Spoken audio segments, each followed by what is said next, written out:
There we go. Now we have everybody. Old Mage Guy is now live, streaming talk shows and podcasts. Time for America to take its meds EP2. I figured I'd continue the episode from earlier because, well, more comes out through the day. And, well, if I'm doing this, I'm going to do it. So I'm going to start doing them from closer to this point in time, which is 6 o'clock p.m. my time. So that way you don't have to figure out what time. And because my information sources are a daily thing, I'm probably going to be doing it daily for you. Once again, I gotta make sure I don't watch these beforehand. For the simple fact, I comment on them, whether I'm alone or not. The stuff that I typically say about them, it's going to be said. Whether I necessarily remember to watch them again and say something, story. So, to avoid that issue, I make sure that I watch it with you guys. Here. Joven is somebody I've been watching. You can't even see it yet. Boop. There we go. Joven is someone I've been watching recently. I watched him earlier today. Bro brought the receipts. For real. Trans issues, talking about Christianity and how all these people saying Christianity is good. No, it's not. At least not American Christianity. But let us get started.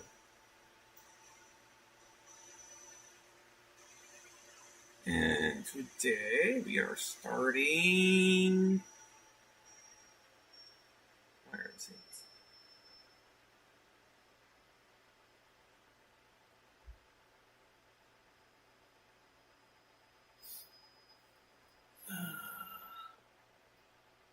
One day.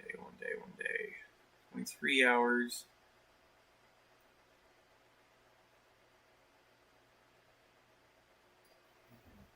Is this the one I'm looking for? This is World of Warcraft. There's no classes because there's archetypes instead. An archetype is a fusion of two. Well, I guess the only, and I really mean only, silver lining of today's event. So, technically I watched this one earlier. And, well, actually, we'll watch this one. Because it was a good explanation of everything. This was that I got to practice my now perfected white guy surprised gif. Because, trust me, there were plenty of opportunities. There he is.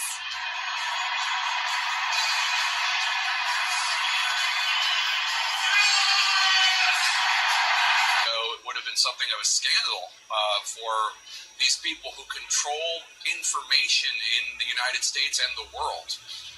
The CEO of Google, Sundar Pichai, was there. And I just want to say thank you for making it happen. Thank you. Yeah. Now, I know as a network we made the executive decision to go with puppies and kittens over the pussy grabber, unintended. But outside of that, I wanted to discuss what everyone should be taking note of regarding today's inauguration, who was sat in the front row. I don't know if we control the feed or not, but it's really remarkable to see these tech CEOs or founders, in the case of Jeff Bezos, the founder of Amazon, standing alongside members of the Trump cabinet. They got better seats than some. Well, it's just remarkable. Yesterday I did say I wanted to see it. Can't help but think that I got to see it. this had happened 4 years ago or 12 years ago. It would have Not been that something of a picture. scandal This one. for these people who control information in the United States and the world.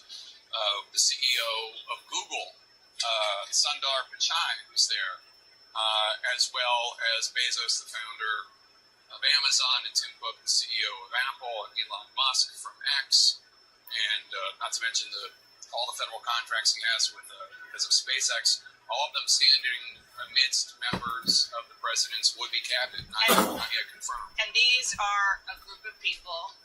Joe Biden, in his very last address to the American people, warned make up effectively an oligarchy. And for people who don't know what an oligarchy is it is the idea of wealthy individuals, often business owners in the private sector, who essentially have control over the government as a result of their wealth. That's right. The most exclusive seats at President Donald Trump's inauguration on Monday were reserved for the powerful tech CEOs who also happen to be, among the world's richest men. This is a stark shift from tradition, especially for a president who has characterized himself as the champion of the working class. Yes, that's right. The billionaire said that. Succession didn't work that way, right? But now she's great and he's great. This is a great, beautiful couple and unbelievable career. I just said to him, you are very upwardly mobile, because he hasn't been doing it that long, but he picked it up so quickly. Remember, the first week was a little bit like the fake news was hitting him really hard, and I said, well, this may be tough. But after that, it was smooth sailing for him. He took on everybody. He took on the meanest. I don't want to use the word corrupt because we're into a new system, so let's wait till the corruption begins, because it will. But he took on some pretty mean people. So these seats traditionally are reserved for the president's family. He hates them, so that makes sense. Past presidents, they all hate each other, so... Now the boos are picking up again, as you can imagine. You have former Secretary of State Hillary Clinton.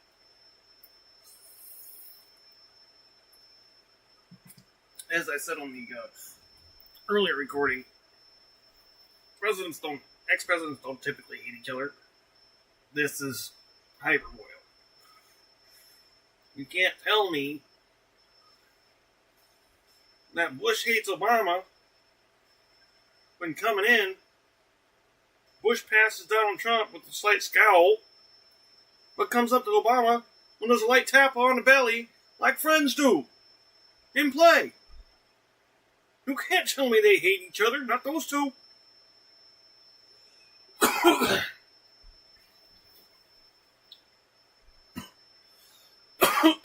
No. Former presidents are known to be kind of like a club, where typically most members get along. Even if they don't necessarily agree with each other, they get along with each other. Trump has been the change to that. As to where so many years later, Obama, Bush, and whatnot, they're still invited to stuff. Trump? Hell no.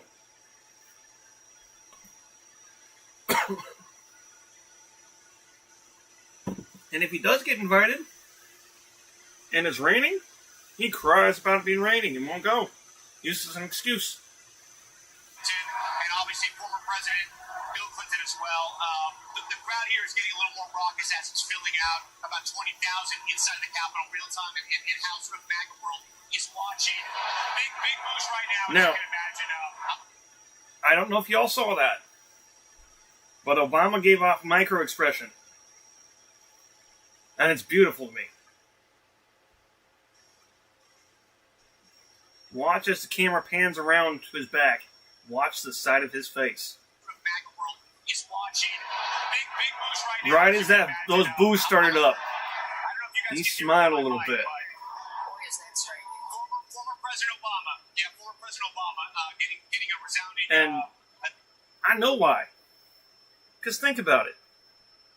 All the people in that stadium that are booing him, or booing the other presidents coming in, are the kind of people that prejudged him and treated him like shit while he was in office. That he sat there and made their lives better. But didn't sit there and brag about it.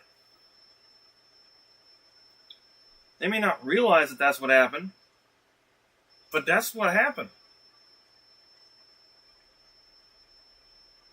He didn't do it alone. He admitted he didn't do it alone.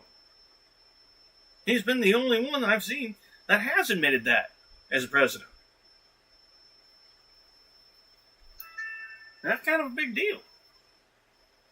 As we can see in New York, a Bronx cheer here.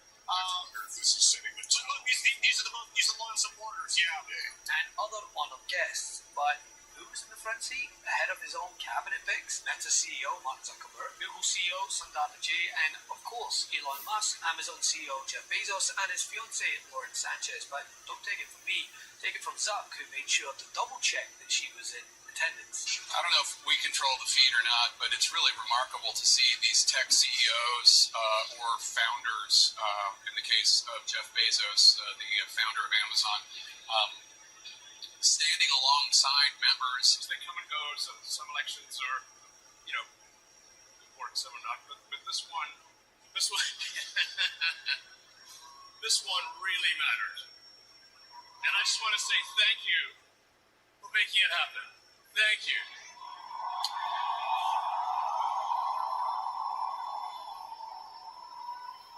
My heart. Now, this is PBS. Public Broadcasting Service. PBS is calling this shit out. Goes out to you. It is thanks to you that the future of civilization is assured.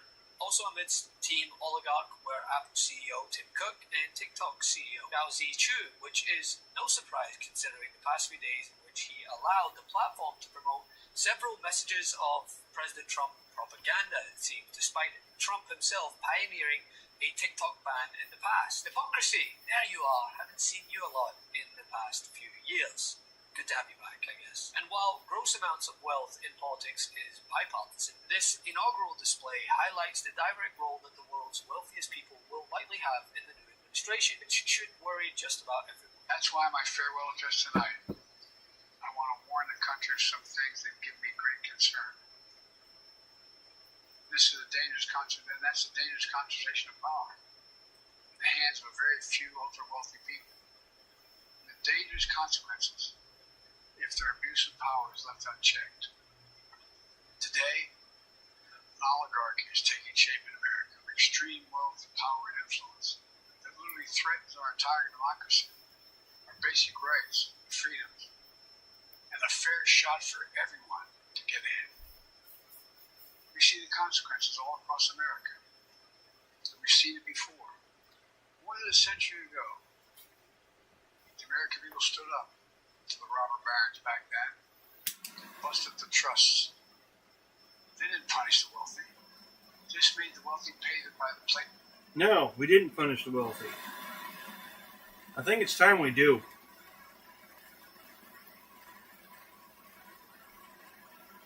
Because, like you said, it has happened once before. And look at this. They're doing it again.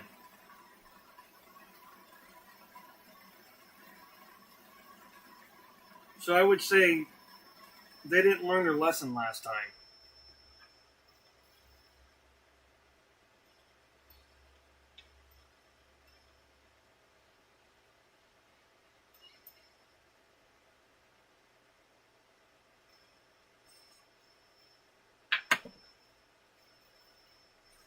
Maybe it's time to change punishment. Play by the rules everybody else had. Hello, everybody. As I am sure you have heard, there is a lot that's going on here in Washington, D.C. So let me say a few words and try to explain it. Bottom line, after all is said and done, is that after months of negotiations, Senate Democrats and House Republicans reached an agreement called a continuing resolution, which would continue to fund the government for 3 months. Frankly, that agreement is not something that I was all that excited about, but it was better than nothing. And I was prepared and am prepared to vote for it. And one of the reasons is that it contained a reasonable increase in funding for primary health care, something that I feel very strongly about in that my committee, the Health, Education, Labor, and Pension Committee, is responsible for. And given the enormous crises that we're facing in healthcare in this country today, it really would be a help to many millions of Americans. What this legislation would do is significantly or modestly increase funding for community health centers all over this country, which treat about 30 million Americans who are low income or working class. And it would also increase the number of young doctors who go out into rural America and also into underserved areas. That is where we need the doctors and the nurses. And that. Now, like I said when I did this earlier, okay, Bernie, I get what you're saying, but how are you going to do this? I'm not a don't care what it takes person. It matters what it takes to get somewhere. How are you convincing these younger doctors to, one, become younger doctors, and two, move to these rural areas? That's what I would like to know. But I'm probably never going to get that information. That's what this legislation will do. In any case, within the House of Representatives, the Republican House, and the Democratic Senate, there was widespread agreement on this resolution. And it was just about ready to be passed. In fact, the Republicans posted it on their website. We were ready to go. But then, out of nowhere, the wealthiest man in the world, Elon Musk, began tweeting his opposition to this legislation. In fact, he was very blunt about it. He told Republicans that if they voted for this proposal, which they had already agreed to do, he would take out his wallet and spend as much money as it took to defeat them in primaries and drive them out of office. You got that? Take a deep breath and appreciate what's going on here. Seriously.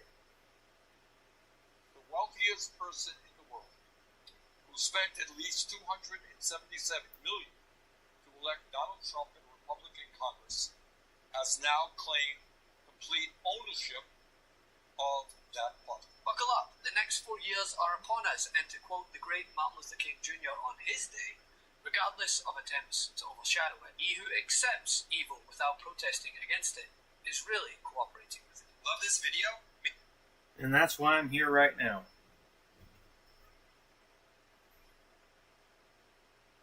Because I don't cooperate with it.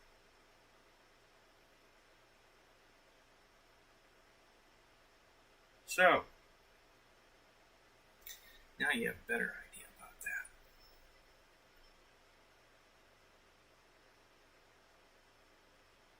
Boom, boom, boom, boom, boom.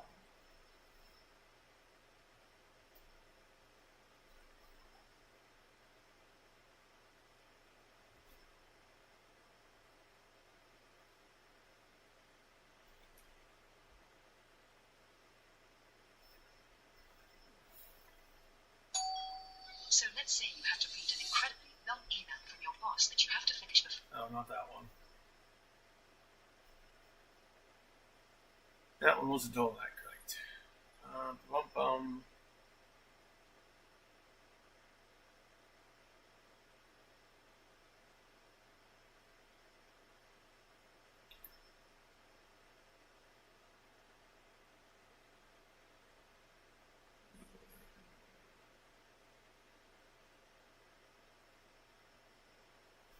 This was one well Welcome too. to Political Beatdown. I've been myself. The gentleman on the right side of the screen is Michael Cohen.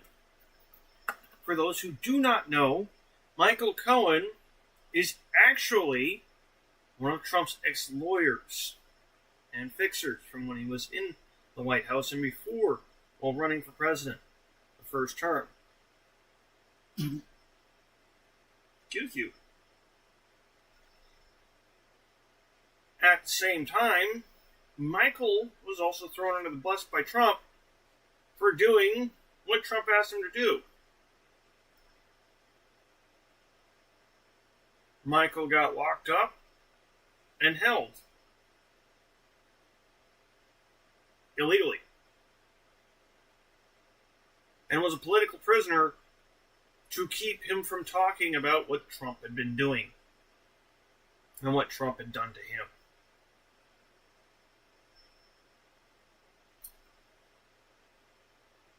If you take some time through Midas Touch and Michael Cohen's channel, Mea Culpa,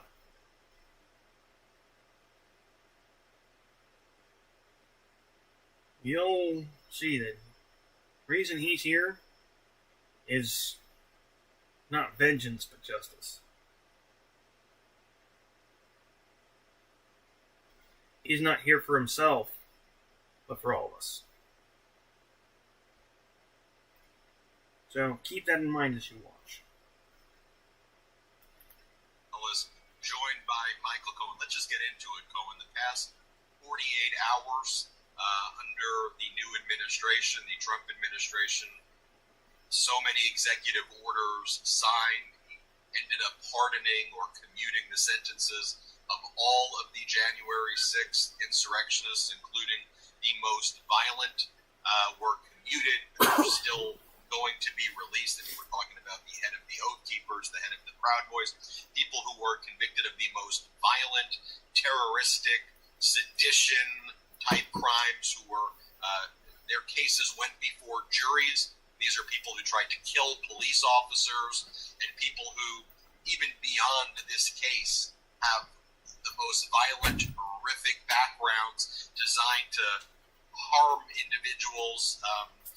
As we would read the Department of Justice sentencing memos, I mean, these are the worst of the worst, most dangerous type of people who are now walking free. Then also Trump talking about the tariffs, 25% tariffs starting February 1st against Mexico and Canada. Trump thought that Spain was part of the BRICS bloc when it's part of the European Union. He says he's going to do 100% tariffs on Spain. He has a moratorium on all foreign kind of military aid. There's not been peace in Ukraine in 24 hours now. Secretary of State Rubio says, maybe 100 days or longer. But he goes, but Trump kept his promise, Rubio says, because all he promised, according to Rubio, is that he said that he would say that there would be peace, but not actually do it, which of course is a total lie. Donald Trump did an executive order getting rid of birthright citizenship, which is unconstitutional, and literally the Constitution provides for birthright citizenship.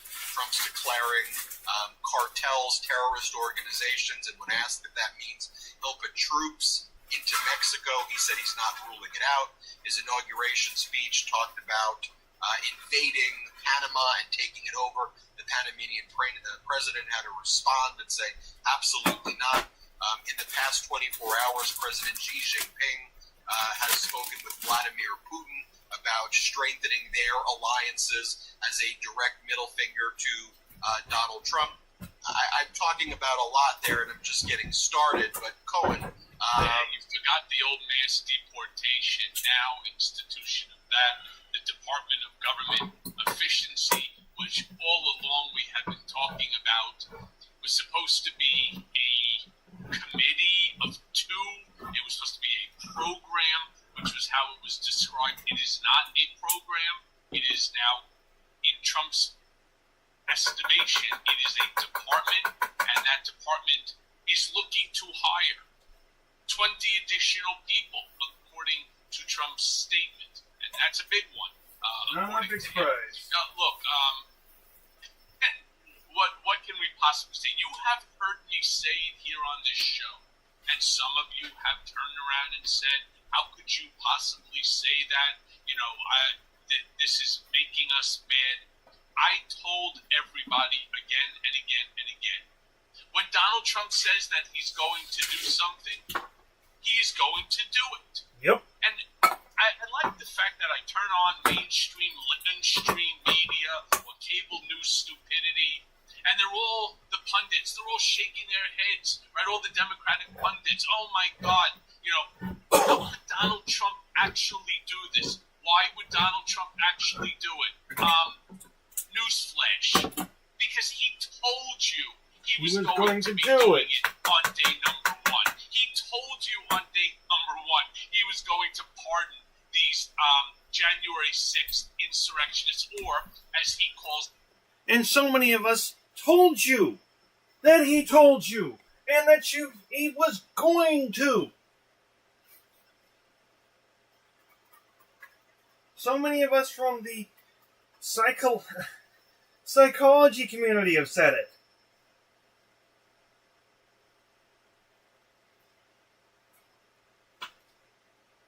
There is record of information saying what Donald Trump is.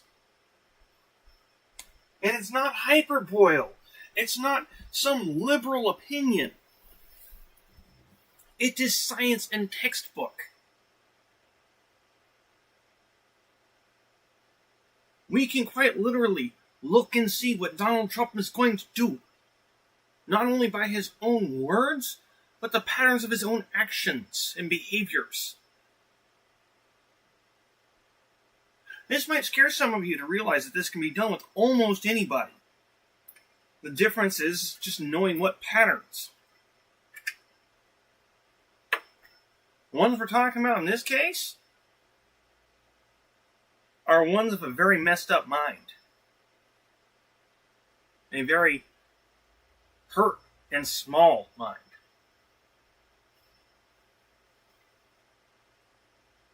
But anyways, we'll get back to this. Them patriots and hostages. These are but a few 1,500 people in totality. So imagine how that makes the Department of Justice and the prosecutors feel. He told you that he was going to institute mass deportation on day number 1. And Yep. let me tell you from inside information, they are actually working on that. They're even on the inside talking about the establishment of internment camps. And then he talked about leaving the World Health Organization and the Paris Climate Accord.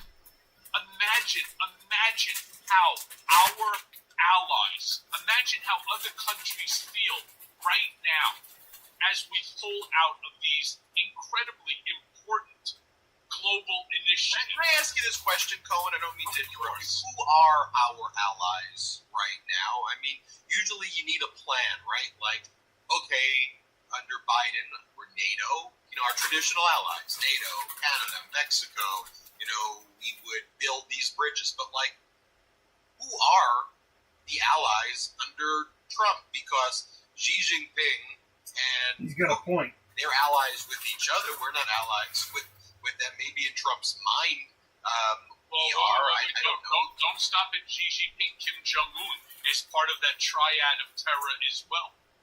Is that so?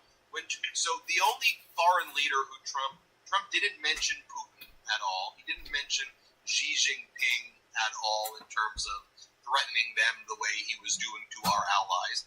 He did say Kim Jong-un in North Korea is a great place. He said, great place for condos. Great place to, seriously, he said, great place to build condos. So he spoke positively about Kim Jong-un. So is that it? Is it America and Kim Jong-un now? Is that that's the plan? Trump also turned around and said that. Yeah, Trump also turned around and said that Gaza is fantastic real estate, right on the water. It's Yes. got unobstructed views. The climate, the weather there is always perfect. And like I again said earlier today, wasn't this one, but an earlier different video.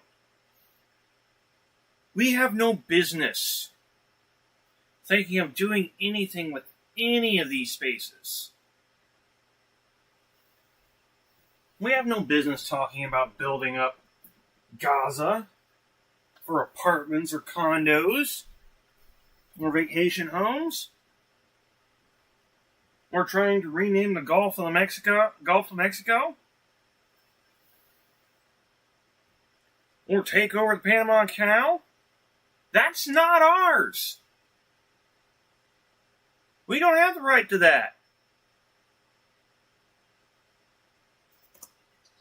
So he's talking very much like Jared Kushner did about reoccupying Gaza and building townhouses and luxury living there. I mean, let's not forget, you also have, America and Israel, we'll say against the world? I don't know, because here's the interesting thing.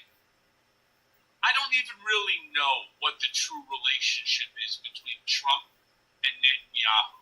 I mean, Bibi's got his own mess to deal with right now, and the only thing that has absolutely kept Bibi out of jail himself, or certainly to be kicked out of office, was October 7th and the fight with Hamas. And now that, of course, thanks to whoever was involved in it, and I don't care if they're involved 1% or 99%, it doesn't matter. Anybody who had their hand in the return of these 3 hostages, I consider well done, good job, and you get a pat in the back for that one. I don't care. I really don't. You know, I try to think as a parent, God forbid a million times, that it's a member of your family and it's over a year, it's like 400 days. You don't really care who picked up a phone call, who made the most phone calls. It doesn't matter once your loved one is back in your arms. That's how I feel. But I'll tell you one thing. Here. I don't even understand the reason why and they're fighting for accomplishing what never should have happened, I hate to say, in the first place. Yeah. So how about just turn around and say, mission accomplished? Why do people have to take credit? To me, I just didn't understand that. It's the whole thing. Trump's whole thing is to blame his errors, mistakes, fraud on others, and take credit for other people's accomplishments. I mean, that's his thing. I mean, you're talking about Gaza, and a lot of Muslims and even Palestinians here in the United States, Muslims generally, who it's a major issue for them, what's gone down in Gaza. But they voted for Trump. When you go to Dearborn, Michigan, large number, I mean, Pennsylvania, far more voted for Trump than voted for Kamala Harris. And yet, not to interrupt you, but it wasn't Biden's son or son-in-law that turned around and talked about reoccupying Gaza and turning it into condominiums and high-end luxury living, and yet they still voted for Trump on it. You've got to give the guy some form of credit. He managed to bullshit and convince people of that bullshit. That's a hell of a superpower. You know, or a hell of a super fraud. I mean, you know, and Democrats were not successful in building the machinery necessary to call it out. Or, you know, and I think Democrats are like, well, of course, everybody knows that our policies are helping the unions and the workers, and that we're looking out for these communities. So do we have to go and show up and deliver a cold pizza at the diner or at the fire station to act like we care? Yes, you do. You do need to do that. That's kind of part of the job of politics. Yeah. It is obvious that when you deliver policies for people, our civics right now is such that people don't understand who's giving who what. So yes, you have to show up, maybe make the pizza not cold, and shake hands and look people in the eye, and ABC, always be campaigning every day, and speak to the communities and let them know piece by piece, brick by brick. I'll show you this, Michael Cohen. We already know that Mike Huckabee, who's Donald Trump's pick to be the ambassador of Israel, doesn't even believe in the concept of a Palestinian state. You know, he goes, that doesn't exist. The Bible says it should be wiped out. I don't think it to be that's Trump's pick. That Palestinian people, there shouldn't be a two-state solution. But let's talk about what Elise Stefanik said during a confirmation hearing today, where she was asked, do you basically agree with a far right-wing Israeli cabinet member's view that from a biblical perspective, the West Bank and all of Gaza really belongs to Israel? Well, watch this, because the people who voted for Trump, this is what you voted. But if you look into who these people are, this is who you voted for. Here, watch this. And we warned you. Yep. Warned you. Here it is. Surprised by answers in my office, but I did ask you whether you subscribe to the views of Finance Minister Smotrich. I'm sorry, Smotrich. This is Israeli Finance Minister Smotrich and the former National Security Minister Ben-Gvir, who believe that Israel has a biblical right to the entire West Bank. And in that conversation, you told me that, yes, you shared that view. Is that your view today? Yes. Okay. I think when it comes to this very difficult issue, if the president is going to succeed at bringing peace and stability to the Middle East, we're going to have to look at the UN Security Council resolutions, not just the ones on Lebanon, which we should enforce, but other UN Security Council resolutions. And it's going to be very difficult to achieve that if you continue to hold the view that you just expressed. Do you need a free, easy way to capture your gameplay? Introducing Outplayed. Record anything on your PC. Go away. Yeah, she's, let's just say, probably not going to be the most revered UN ambassador that this country has had. Remember that there are a multitude of Muslim nations that probably see things a little bit different. But on the same theory, Trump is of the mindset that we should be annexing Canada. We should be annexing Panama, Mexico, the Panama Canal, Greenland, Mexico. When he went ahead, by the way, remember, I know Trump better than basically almost anyone. So wait a minute. Maybe somebody can answer this question for me, but when did the whole agreement of not taking territories thing stop? When did that agreement cease? Because it's been going for some time, and I'm pretty sure it's still supposed to be in play. Just saying. Anybody. And when he turned around and he declared the cartels to be terrorist organizations, what he basically did is give himself the right to declare war on Mexico in order to combat these cartels. The only way that we can do such a thing is to use our military. And by declaring them terrorist organizations, we have the right within which to attack them. In essence, attacking Mexico. We're in a very strange place right now. I'm going to say something that, as Ben, is maybe a little bit contrarian to what many of our brigaders want to hear me say and so on.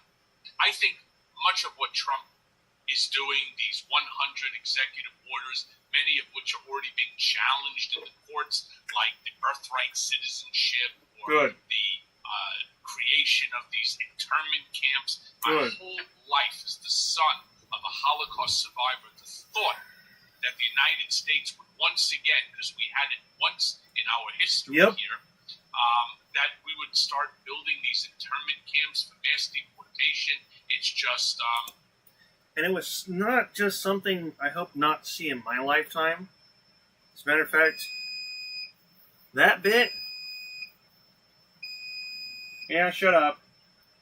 I know you're done.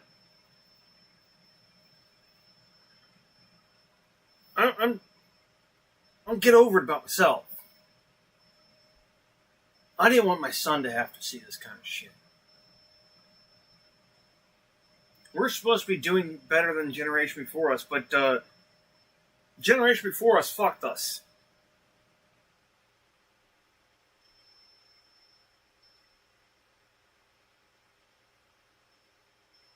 That doesn't mean it's time to sit quietly. As a matter of fact, that time's over. Like I've said, it's time to get to work. I find it repulsive. But with other things like the tariffs, which I also ascribe to the 27 of 29 top economists in our country, that it is not going to end the way that Trump believes that these tariffs will. That it's going to create so much money for the country that none of us are going to have to pay any taxes, which I would love. that none of us are going to have to worry about the price of eggs or the price of gasoline. 25% from Mexico, 25% from Canada, and that's just the beginning. And starting all on February 1st. But what happens if hypothetically, and again, I don't think it's going to happen, but I like to play both sides because none of us have that crystal ball. No. What if hypothetically these tariffs actually create some sort of massive economic benefit to this country? On that one, Michael, I would go, how? First things first. The first question out of my mouth would be like, how?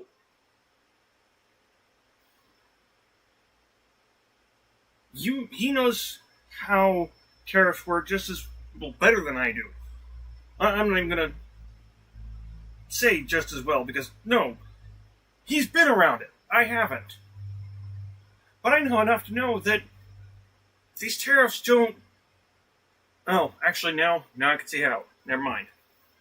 By taxing the shit out of the American people. That's how they would generate revenue. And okay. Could you imagine from the desk of the Oval Office of Donald J. Trump, and it's going to be like an NBC program, put on by, what's his name? The guy who did the Apprentice. Could you imagine? All of a sudden you're going to hear like the old voice of one of these television shows, from the desk of Donald J. Trump, President of the United States of America. Here's Donald. And he's going to turn around and he's going to say, I told you, I brought money back to America. I went ahead and, we created $1 billion. We don't have a debt anymore. Could you imagine how Trumpism, the cult of Trumpism, will ultimately take over this country? Because we're seeing it even without any of these real benefits exposed. Yeah. In fact, what we're learning is worse, that some of these things could end up throwing us into a recession. But my point is, what if it does go the other way? What if hypothetically it creates some sort of a benefit, or he rewrites it in order to make people believe that there is a massive benefit? Let me tell you something. I really do believe that Trumpism, that this cult of Trumpism, could actually stomp on the Constitution and change it forever. And that's terrifying. Yeah. I agree, it's terrifying. I mean, and I understand, you're trying to see the perspective. What happens? What if tariffs work? The historical experience, though, is that it will be devastating because for it to work, it depends on the countries that you're tariffing essentially to submit and give up their sovereignty. And what we're seeing actually is not a forfeiting of sovereign interests, but we're seeing countries stiffening their resistance.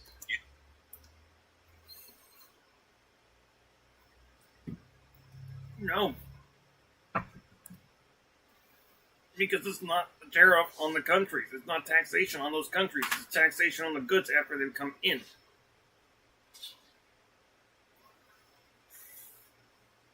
If the tariffs succeed to generate revenue, it's because it's coming from the people's pocket.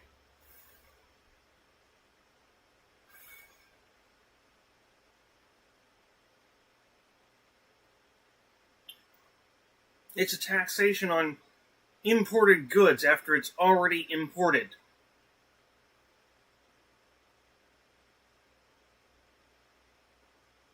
It's a taxation on the seller here in America, who then passes the price on down to the consumer.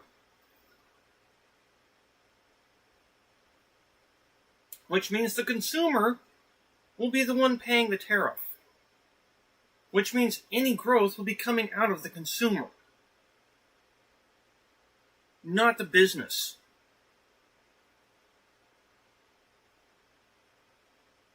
That's economics.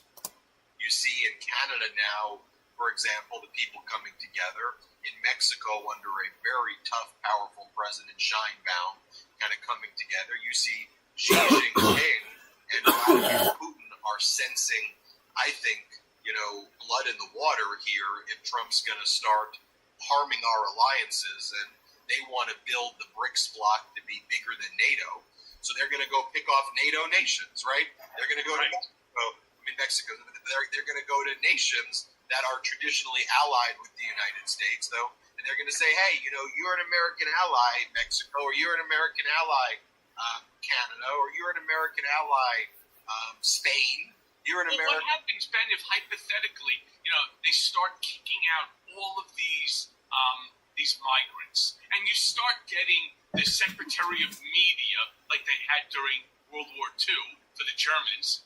What if hypothetically they start showing all this mass deportation and they create some sort of nonsensical number that shows the benefit of America saving money by deporting all these? And we know that it's not accurate. We do know that they produce a significant amount of money. They actually pay taxes. What if? And how hard would it be?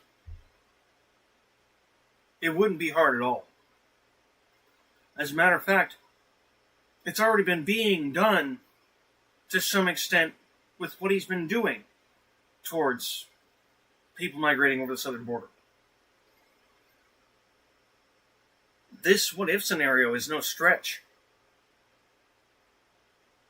It is actually rather feasible. And that should scare people.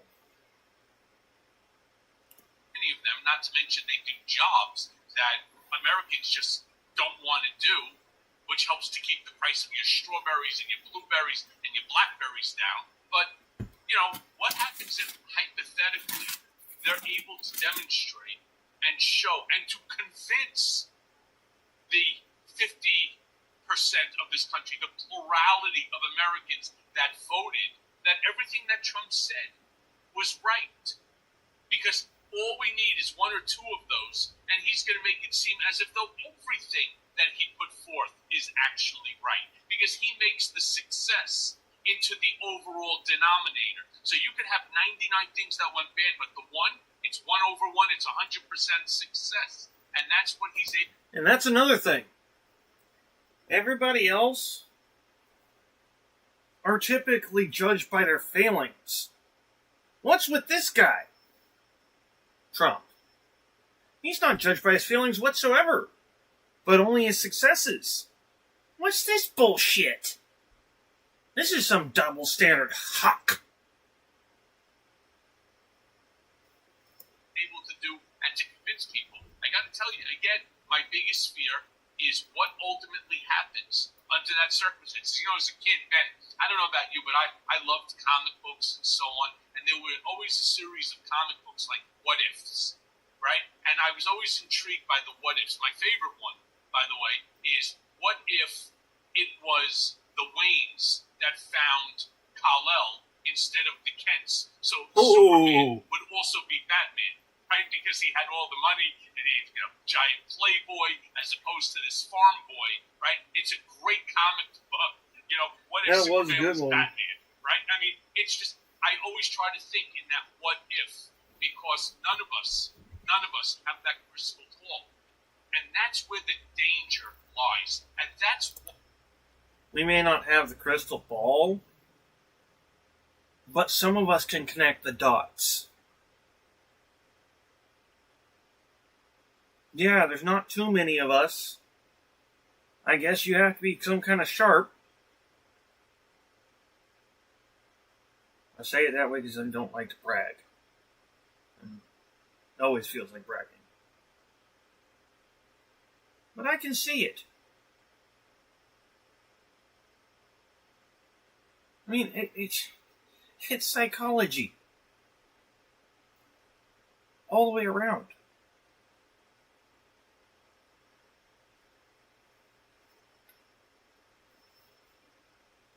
Why Trump was successful in this past election, because he made overt statements that, despite the fact Ben, myself, all the folks on this network, Midas Touch Network, our political beatdown, my Mea Culpa, my YouTube channel. By the way, I hit more than 250,000 Hell yeah, subscribers Michael. already, Ben. So thank you to all those who subscribe. But what if you don't have the crystal ball?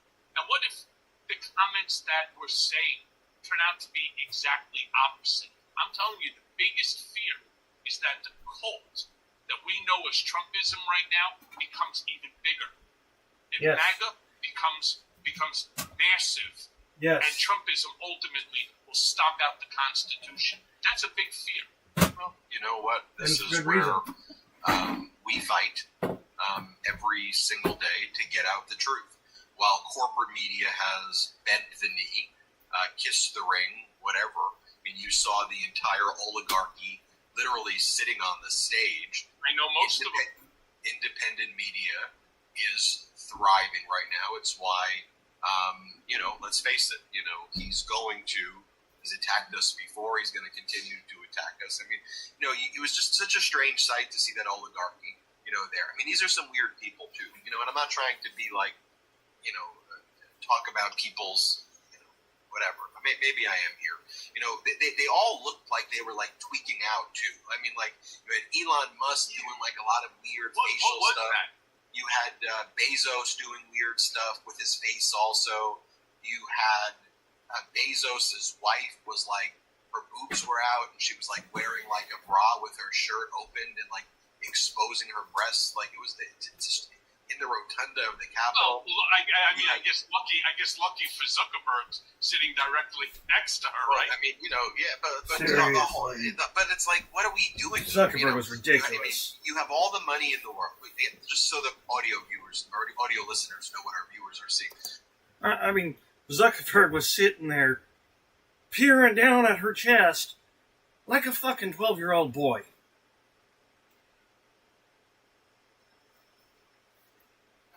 It's just like...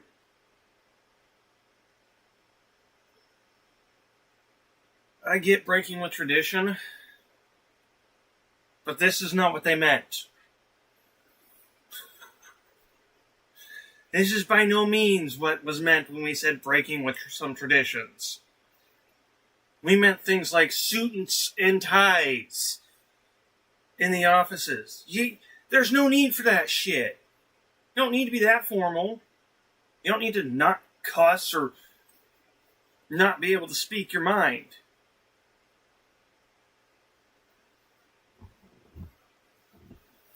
But this, not the same. So then Zuckerberg was like looking at her breasts during the inauguration. She was wearing basically just a bra. And I mean, and I'm not trying to like say, I'm the fashion guy, I'm the sartorial guy. It's just the whole thing is so strange, and it's like you have all the money in the world, quite literally. You have billions of dollars, which is supposed to be, remember, billions of dollars. I don't even understand why you need billions of dollars, but what are people with billions of dollars called? FU money, right? That's the term that these like billionaire bros. This is FU money, but it's not. You're weak. You're doing what Donald Trump tells you to do. It's not FU money. You're kissing the ring. You're submitting for what? So extra billions? Like you need that many extra billions, and then you show up so utterly classless and gross and weird. And so it's like, who are these? Like, it's just a strange crew that these are the people. Yeah. You're making one mistake before I let you continue. It's not billions. That second row combined is trillion. I mean, I want people, and I don't mean to interrupt you, but I want people to understand what we're really talking about here. The baby billionaires, they were there too. Like the guy sitting behind, kept walking into the aisle every time Trump stood up. Steve Witkoff, real estate developer. He was also involved in the negotiation for the release of the 3 hostages. He's part of the envoy to the Middle East. He's a New York, Florida real estate developer, Vegas, Nevada real estate developer. He's a baby Go to him billionaire. for getting the hostages back. Less than 2. The guy Other than sitting that? behind him, Phil Ruffin. The guy sitting next to him, Ike Perlmutter. He owns Marvel. But these are the baby billionaires, and Ike is probably worth 10 or 12 billion. We're talking about that second row alone is $1 trillion. Imagine what somebody who is in the pocket of the President of the United States, who controls the conversation with the President of the United States, where their net worth combined is over $1 trillion. You know what it gives them the right to do? You talk about being weird, showing up in a bra, right? The other guy's staring. No, eyes up over here, pal. Eyes over here. Right, Zook? Take it easy there, buddy, with your perm. No. You know what you end up doing? You end up doing the Heil Hitler salute. All right? Because, you know why? He thinks he can. He's so rich, he is impervious to anybody's comments about what he wants to do. And he didn't just do the Heil Hitler salute once, he did it twice. No joke.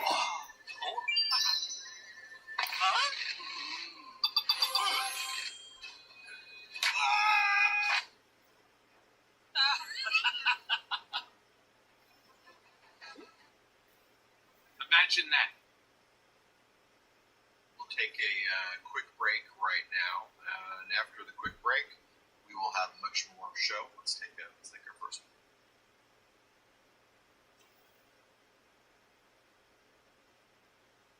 Nothing against these guys.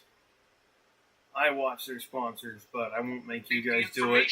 Subscription required, and price varies based on product and subscription plan. As I've said Unless before, you you end come up saying from you want political to, news, then that's different. and you also get But Cohen doing some ED ad I got reads. enough I mean, commercials. you really get it all here. Very versatile on. If you maintain that erection for greater than 3 hours, seek medical attention. Also, open the window and yell out, tell all your friends. You know, if they were smart, Cohen, Michael! the universal they. I mean, Okay, that's the difference.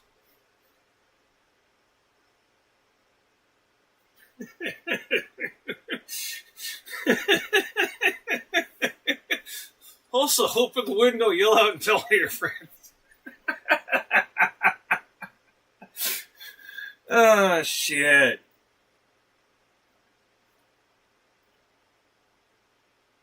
But that's the kind of break from tradition we're talking about. This is a news network.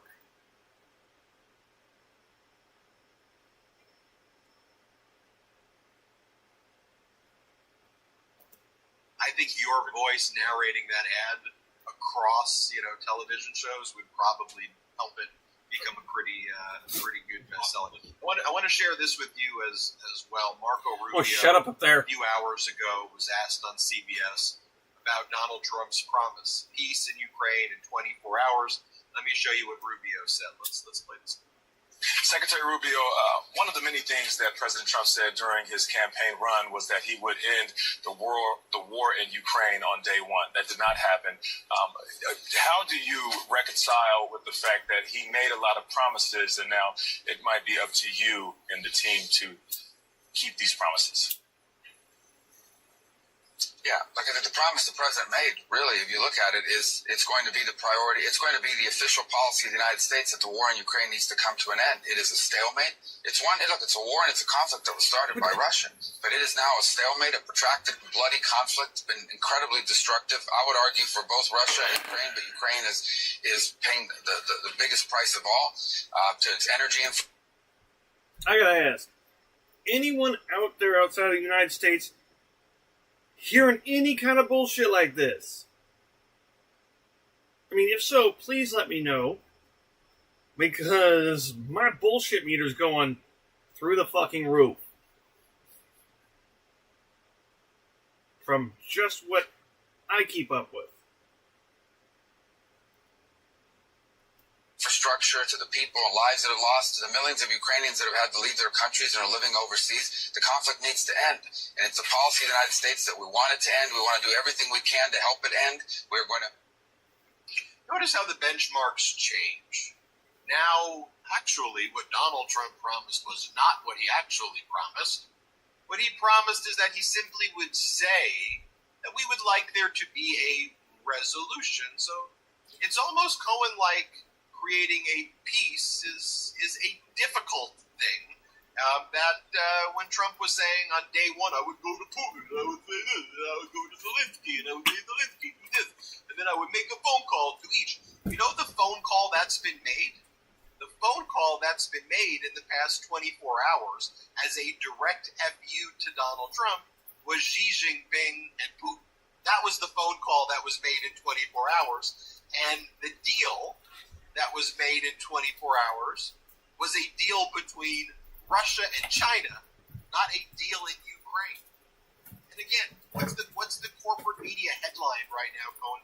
This is from Politico, from earlier in the day. The headline is, Donald Trump is admit it. This is the headline from Politico. Time to admit it. Trump is a great president. He's still trying to be a good one. Admit it. I mean, this is some of the stupidest, dumbest propaganda that exists. The Washington Post headline, Donald Trump conquers Washington, D.C. The CNN headline, Donald Trump tries to push the boundaries of our Constitution. And this is why I did not touch CNN yesterday. Broken. But what's really broken are his broken promises. I heard nothing about lower prices on day one. In fact, Donald Trump said, he goes, you know what? He says, Americans, they don't even care about inflation, he said. He said, what they care about is the mental institutions, the Hannibal Lecter. That's what they care about. Really? Because that's not the facts. We're going to hold him accountable. Really? Here, but let's first talk about the broken promise in Ukraine. That's a big broken promise. That's major, massive. Are you trying to say, Ben, that the war is still going on? Still is going on. You know, it's funny because when I listened to Marco Rubio sort of stutter there, all I kept thinking was this. Hey there. Oh. You're listening to State of Survival Radio. Calling all survivors who can hear this, please come to... folks. Yeah. I mean, that's all, folks. Is that not what you were thinking when he sat there? I saw his face like in the Looney Tunes. It was a nice time to over there, have. like Senator Porky Pig. It was Marco Rubio. First of all, pure horseshit, complete lie.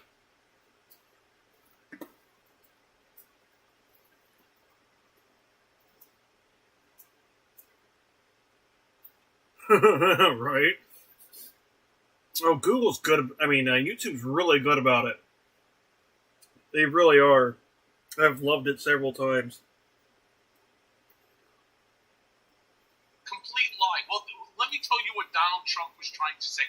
As if we need Marco Rubio to tell us what we know Trump said. Listen, whether you like what Trump is saying or not, whether you agree with it or not, whether it's right up your alley or you want to kick it down the alley, irrelevant. You know what he's saying. Mm-hmm. It's almost obnoxious of Rubio to make a statement like that because it presumes that he's smart, you're stupid, he needs to explain to you what somebody is saying. I just find it so elitist. It's so this group that was sitting there on the dais. It's many of the nominees that have been chosen. For God's sakes, I don't need Marco Rubio. I don't need anybody to explain to me what Trump is saying here. He turned around and he said in 24 hours he was going to put an end to the Ukraine-Russia war. In 24 hours, or even before, he was going to have all the hostages out. Now, some did come out. There was a ceasefire and then there's a plan. I get it. But that's not what he said. So turn around and say, okay,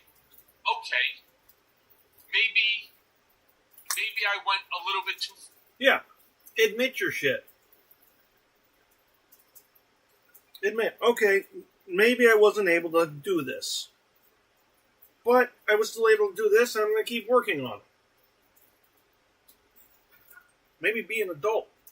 But it's on its way. I would accept that. I would actually acknowledge it, and I would turn around and say, yep, well done to everybody that was involved, and you're now going to have this in your administration to finish it.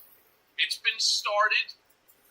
I don't know what percentage of 100 you were involved in this negotiation, but even if it's 1%, we say thank you, sir, and we turn around and we say, now, what about phase 2? What about phase 3? That's under your administration. Yep. What's next? Or if it goes bad, you're going to blame that back onto the Biden administration? I'd like to hear the answer to that one. Marco Rubio. B. Once again, with you, Michael. I'd like to hear the answer to that, too. Yeah. You know, there's serious implications here as well. Yeah. Right? So, right now, NATO, President Biden knew this, former President Biden knew what was going to happen here, right? So Biden tried to give as much aid to Ukraine as possible to get them through 2025. We also handed over our operations to NATO so that the NATO command is leading and overseeing the military systems in Poland, as well as taking the lead on Ukraine initiatives. And we've allocated as much as possible to help Ukraine get through 2025. But it's just lie after lie after lie, Cohen. And to your point, they're not ever going to acknowledge that they broke the promise. They will move on, and they will rely on corporate media not calling them out and just saying, oh, maybe that is what you said. Maybe you did say 100 days, or that you would just announce that there could potentially be peace. Meanwhile, every single thing when Biden was in office, remember this, Biden came into office with... Another question I have, because, well, once again, be sure as hell don't get everything on time over here, is, has Russia advanced on Poland yet at all? Just curious, not any kind of judgment, just last I heard they were thinking about it, and I don't have more info yet. So, gotta ask you for info from that side of the world. Anyways, let's continue on. Somewhere between a 67 and 72% approval. But then right away... I'm gonna take my phrasing on that back. Have they made aggressive actions? Because that's good enough.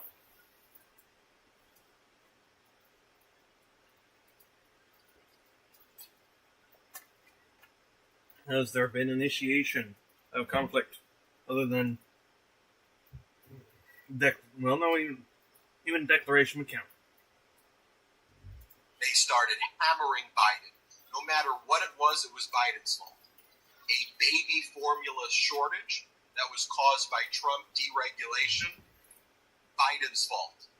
A car accident in Buffalo, it was some terrorist attack, which it wasn't, Biden's fault. A train derailment in East Palestine caused by Trump deregulation, Biden's fault. Afghanistan, Donald Trump cut a deal with the Taliban to release 5,000 Taliban terrorists. I think that's perhaps the only time Trump's released more terrorists than the January 6th ones and insurrectionists was the Taliban when Trump was going to be leaving office, and then Trump claimed that he couldn't withdraw the troops, which he promised to do. So the Taliban troops overran Afghanistan. There was no transition or smooth transition to Biden. So Biden took our troops out. And then Biden was blamed for the withdrawal because Trump didn't have the balls, guts, or Trump was basically setting Biden up. Everything. Oh, and then, of course, the economy, when Donald Trump adds $8 trillion in debt, recklessly prints money, the PPP program that forgave all of this debt to rich people without real checks and balances and oversight, where Americans who really needed the money most didn't really get that much. They got some checks with Trump's name on it, while the millionaires and people who were really rich got a lot of that PPP money with very little oversight, and it was very fraudy. what do you think causes inflation? When you recklessly print money and add $8 trillion in debt, but Biden had to fix it, and then Biden was blamed for all of those things. Mm-hmm. So Biden starts off with a 67, 72% approval rating, and then it starts slipping, because the American people, and this is what the corporate media was pushing, they were blaming the fire department for putting out the fire versus crediting the fire department. And the firefighters were putting out the fire. They were being blamed for the fire that Trump created. Now, I think that Biden could have been a better communicator, but that was not, it's an understatement, but that was not what his skill set was. His skill set was fixing things and using his experience as an elder statesman. I think that the Democratic Party should have rallied around what he was doing, and there should have been a bigger effort to message that this was basically solving the fires that Trump created. But right now we're in a situation, Cohen, where Trump is starting with about a 41-42% approval rating. They're trying to reverse Trump right now, right? What they're trying to do is take him from low and move him high with propaganda. It's why Donald Trump put those tech oligarchs in that front row, because the message is, message the crap out of me, to your point, and pretend that things are great. The issue is going to be, though, when will the American people's recognition that the prices are not getting lower, will the American people's recognition that egg prices are up, housing's not more affordable, healthcare is not more accessible, education is worse, we're less safe, does the propaganda overtake that? You've identified it so perfectly. That is the battle right now, Cohen. Yes. Right? And I think it's our job to reinforce to people your feelings are aligned with what's actually happening. Stop letting the propaganda and the Gulf of America, the Gulf of Mexico, I hereby say penis and vagina. There are two genders, everybody. That's what I want you to care about. We have to say, look, we're going to stand up for marginalized communities. We're going to stand up for transgender people. But also, we're not going to get distracted. We're going to focus on the failures. Cohen, two-finger salute. Yeah, two-finger salute goes to a lot of different people here. It's to the entire second row there, the entire second row of the Trump inauguration, just acting like just buffoons. And as you just said, turning and Couldn't have said that better myself, Michael. Some form of lie that our media apps are going to continue to promote. It reminds me so much of like during the French Revolution, and there's a lot of arguments that this never even took place. It wasn't what Marie Antoinette said, which was let them eat cake, because they are not hungry, because they don't feel the same things that we feel, that the average American feels, that therefore they can bullshit us because they're on a 500-foot yacht. Everything is great. Trust me, look at me. I'm on the middle of the ocean in a 500-foot yacht, followed by a 400-foot yacht of my friends, right? It's like, let them eat cake, because the people were starving.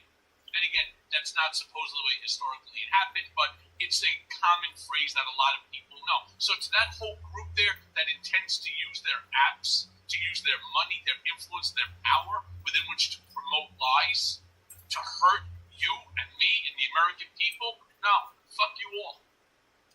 You know, some people I agree on that one. were asking me, what do these oligarchs want? I mean, they have all this money. What do they want? I said, you could only come to a logical conclusion that if the yachts aren't enough, and the private jets aren't enough, and the 10 mansions aren't enough, and their plastic surgeries, aren't enough, and if all of the jewelry and gold and diamonds is not enough, what is going to fill their void? Nothing. And I said, you come to the conclusion that I'm going to cut you off right there. Just for a moment. Nothing. Nothing is going to fill that void. Because that void is something that you can't buy. You cannot purchase what it takes to fill that void. It only comes from understanding and true connection. I'm not saying a religion. I'm not saying a God. But with other people around you. As well as the world. That hole that they can't fill that makes it to where they can't feel properly happy is because they don't have any substance or depth and therefore don't know what it is and don't experience it.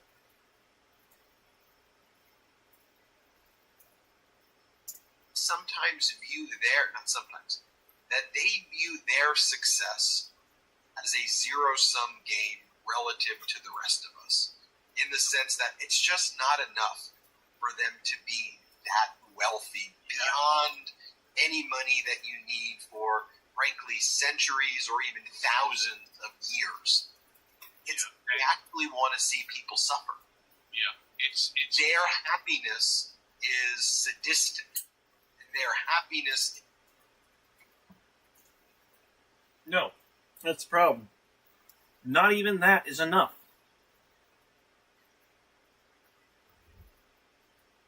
Because it doesn't take but a split second of it to end before they're jonesing for that next fix.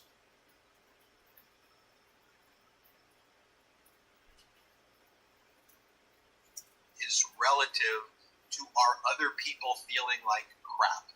And if Biden's stock market, 50% returns, 55% returns, those are good returns. Yeah. You shouldn't judge the economy by your market, but what is it that they're looking for, Cole? I can give you the answer. Sadism, suffering.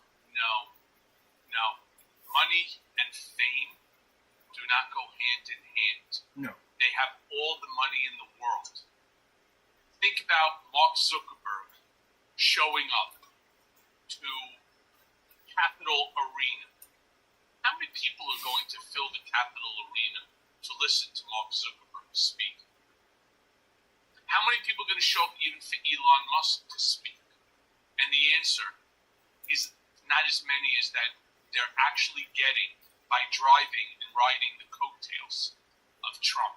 So yes, they have all the money in the world. Yes, I agree with you. There is a sadistic element to it, but this is more about the fame that they cannot achieve, believe it or not, on their own. Yeah, you'll see them driving by in a Bugatti. You'll see them passing you in the waterway in a mega yacht, and so on. You'll see them flying over your house in one of their jets. Big shit. They can't fill a stadium day after day after day. Look at the way Elon Musk is behaving when he gets on that stage, like a kid in a candy store. I mean, he's jumping up and down. He's wearing a T-shirt. His belly's popping. Okay, this is understandable take. These guys got egos like a motherfucker. Because that is the only way they have confidence. So I can understand why Cohen would say that. That makes sense. At least I can say the dots there add up.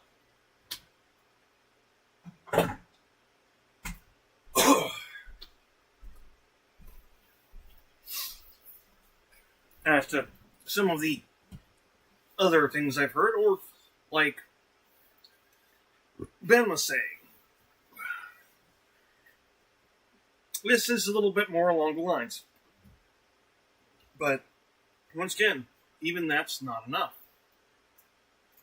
In and out, and he's loving it. Look at when you watch the other people in the Trump orbit dancing and shimmying as they get to turn around to the microphone so that they can announce, no matter how much money that these, and there's so many in that orbit that had, not now, but they definitely had before, much more money than Donald did, but they had no fame, and that's what they want. I want to leave people with this inspirational note. The bishop of the National Cathedral spoke truth to power. I want you to watch what she said as Donald Trump was attending the prayer ceremony. This was a very inspiring moment that I'll close this out on. Here, watch this. Ever wanted to be a ninja with a gun, an arcade track star, or become naked? You can do all that and more in Project Ascension, a standalone free-to-play private server where you forge your...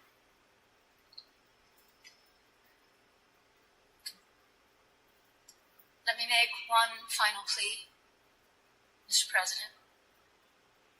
Millions have put their trust in you. And as you told the nation yesterday, you have felt the providential hand of a loving God. In the name of our God, I ask you to have mercy upon the people in our country who are scared now. There are gay, lesbian, and transgender children in Democratic, Republican, and independent families. Some who fear for their lives. And the people who pick our crops and clean our office buildings, who labor in poultry farms and meatpacking plants, who wash the dishes after we eat in restaurants and work the night shifts in hospitals, they may not be citizens. I like her. Or have the proper documentation. But the vast majority of immigrants are not criminals. They pay taxes and are good neighbors. They are faithful members of our churches and mosques, synagogues, wadara, and temples. I ask you to have mercy, Mr. President, on those in our communities whose children fear that their parents will be taken away, and that you help those. Powerful, powerful stuff. And Cohen, when I see things like that, the bishop of the National Cathedral, and seeing Trump look so frazzled by being said by being... And you see the look of J.D. Vance Oh, yeah. when he looked over to Donald. I can't believe it. She's saying, I mean, what she was saying there are actual, whether you're religious or not, those should be universal principles. Have mercy on those who are marginalized, who are weaker than you, who are just asking for a chance. That shouldn't be a controversy. Case in point, I'm an atheist, kind of anti-religion, and like I said, I like her. That took fucking guts. I don't care what side of political aisle she's on. Good job. Concept, but we will fight here for all those people. We will do the best we can to give a voice to our democracy, to provide a forum for sharing truth and facts. And Cohen and I will do that each and every day here on the Midas Touch Network on Political Beatdown, on all of our shows here. Everybody, I want you to hit subscribe right now here. We're on our way to 4 million subscribers. The Cohen YouTube channel is... So, that's that one. We've got a few more. It's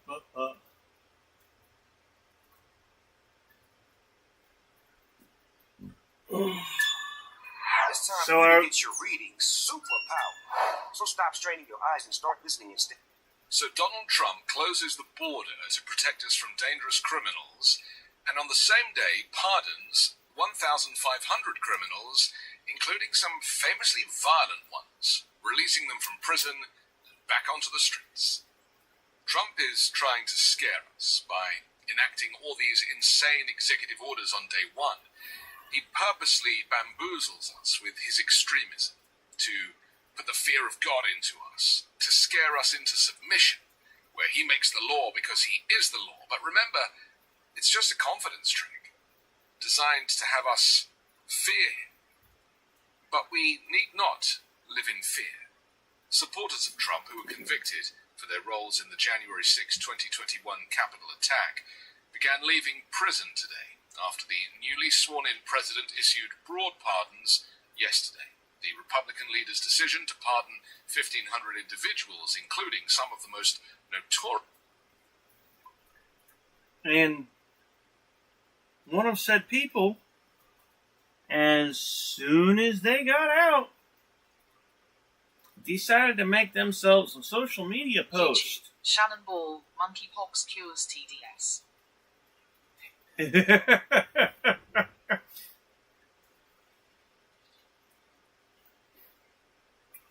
Well, I mean, kind of.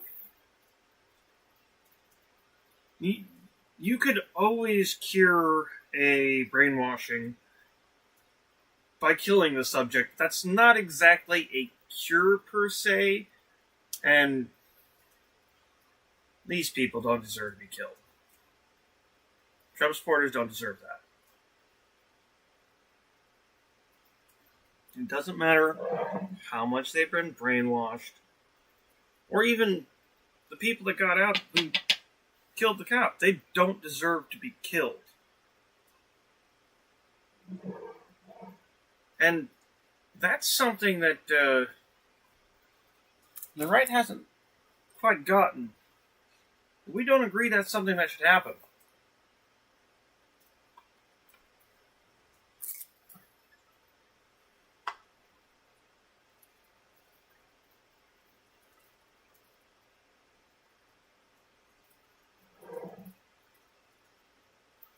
I mean, but by that statement, you could also sit there and say, so does a bullet. So does bleach. So does anything else that can kill the subject.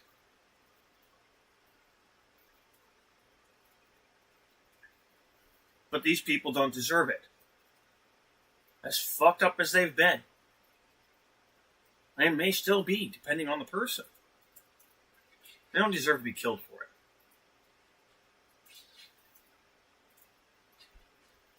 Figures involved in the insurrection has sparked outrage, particularly among lawmakers who were targeted during the assault. Among those released were Enrique Tarrio. To be clear, do I think that there should be no punishment? As long as no violent crimes were committed, or any actual crime was committed? No, I don't think there should be a punishment for getting brainwashed.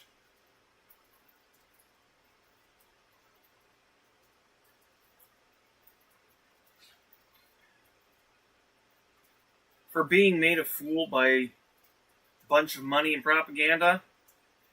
No, that's not something you should be punished for.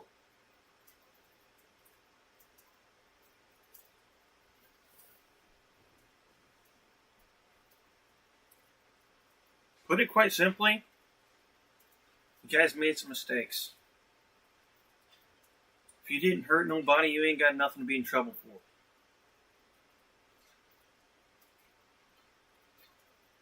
Everybody makes fucking mistakes.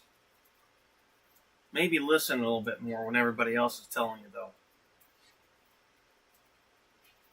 Because we ain't saying it for us. Leader of the Proud Boys, and Stuart Rhodes, founder of the Oath Keepers militia.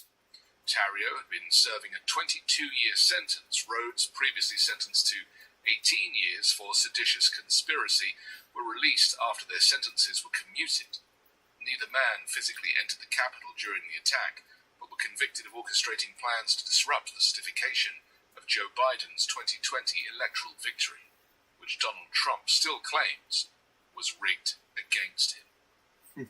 Rhodes, who was accused of stockpiling weapons near Washington, D.C., was released from prison in Cumberland, Maryland, shortly after midnight on Tuesday. Tarrio's attorney. I'm just going to put this out there. It's foolish to say something's rigged against you when there is proof and documentation of it being rigged for you and you still failing.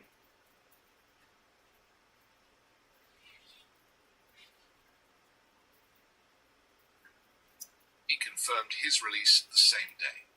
Outside the D.C. Central Detention Facility, a group of approximately 50 supporters braved freezing temperatures on Monday night, waiting to celebrate the anticipated releases. Chants of justice were punctuated. And this pisses me off. Honestly, in all respects, this pisses me off. Yeah, they may be Trump supporters, but that was fucked up to do to them. Straight up. The disrespect to all those people that traveled thousands of miles and spent how many thousands of dollars to be there to witness it. Because they felt that was the right thing. Just for them to spit on them and say, you don't get to see it because I moved it inside because I want to have all these millionaires to stay warm? Yeah, that's some fucked up shit. And to any of you who paid for tickets to see his inauguration, I'm sorry he did that to you. That's fucked. Even from the left side. That wasn't okay. By upbeat music and dancing as attendees expressed their belief that the pardons were a long overdue correction to what they called miscarriages of justice. Trump's characterization of the convicted individuals as hostages and patriots during his campaign drew criticism from both Democrats and Republicans, particularly law enforcement. Former DC police officer Michael Fanone, who was attacked and injured during the insurrection, called Trump's actions a betrayal. I have been betrayed by my country and those who support Donald Trump, Fanone said. The Republican Party owns a monopoly on hypocrisy when it comes to supporting law enforcement. At midnight, two convicted brothers, Andrew and Matthew Valentin, were the first to walk free. Trump officials announced their release outside the jail, drawing cheers from supporters. The brothers had previously been convicted of assaulting police officers during the riot, including using chemical spray and hurling objects at them. The release of the January 6 participants has been met with sharp condemnation from victims and their families. Daniel Hodges, a Capitol police officer injured during the attack, expressed frustration, sarcastically posting on social media, "Just worked 14 hours ensuring Trump's inauguration was secure and peaceful, got home, read this, thanks America." Craig Sicknick, brother of Capitol Police Officer Brian Sicknick, who died following the attack, called Trump pure evil. "My brother died in vain," he said. "What Trump did proves that the United States no longer has a justice system." The emotional night was bittersweet for many, with family members celebrating the releases while others mourned the continued impact of the Capitol attack on the nation's democracy and rule of law. Meanwhile, Donald Trump removed Mark Milley from his role on the National Infrastructure Advisory Council on Tuesday, marking a significant move in the president's sweeping dismissal of appointees from prior administrations. Milley, a retired Army general and former chair of the Joint Chiefs of Staff under both Trump and Joe Biden, had become a vocal critic of Trump in recent years, famously labeling him a total fascist. Trump announced... Mind you, this is a military general whose job throughout the years has been to fight fascists. Quite literally.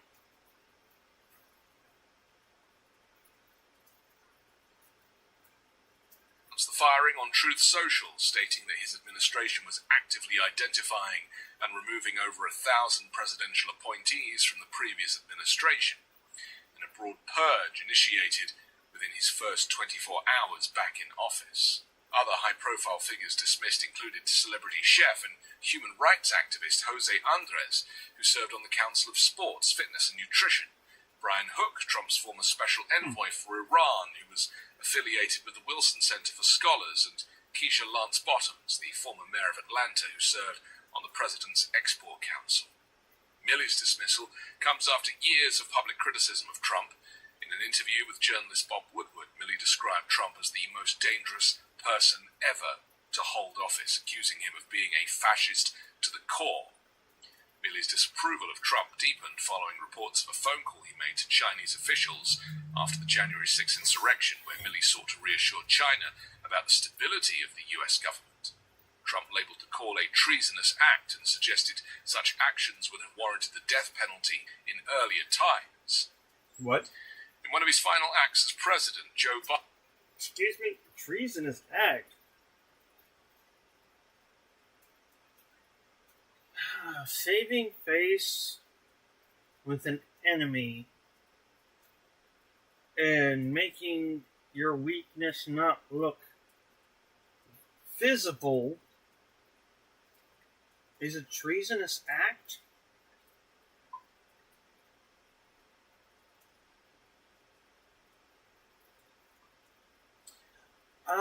Sounds like typical government interaction between different nations, especially enemy nations.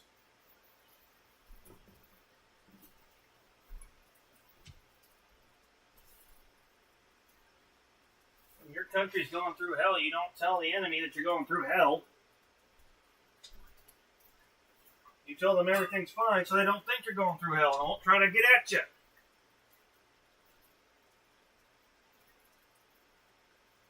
I mean, that's basic.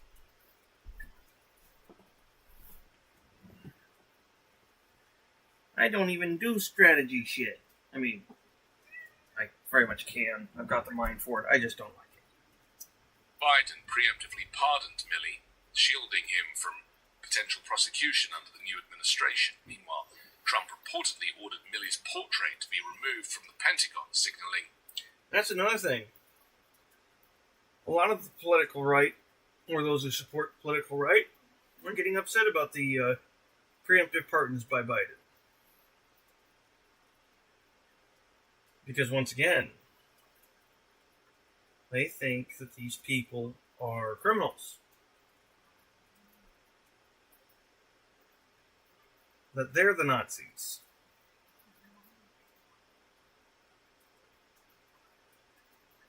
They're the communists.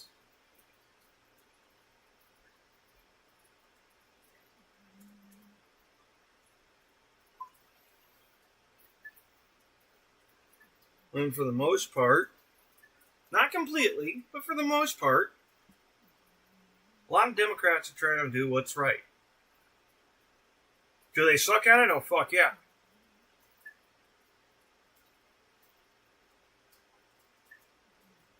But they're not trying to do shit to just straight line their pockets.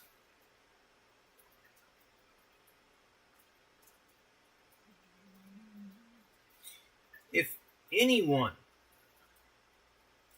from the political right is watching right now,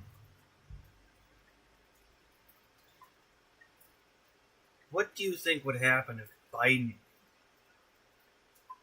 made a meme coin? Kamala made a meme coin. Obama. Or Bush.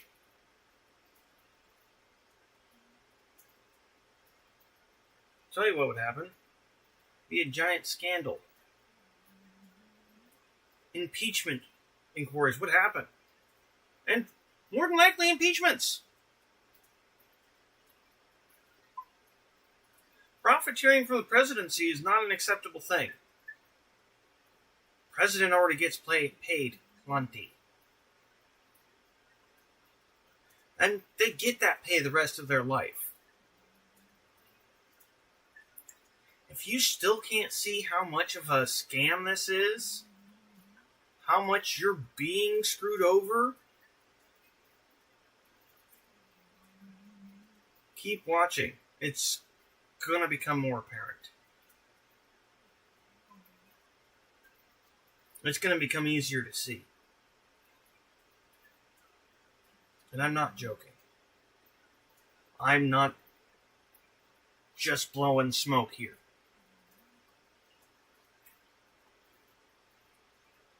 And you can mark my words. I'm fine. If I gotta eat it, I'll be happy with it. I'll actually be kind of joyful.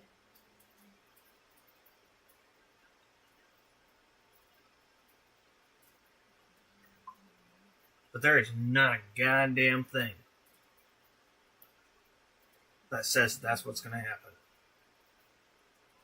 There is not a goddamn thing that says anything's going to be done to help us down here.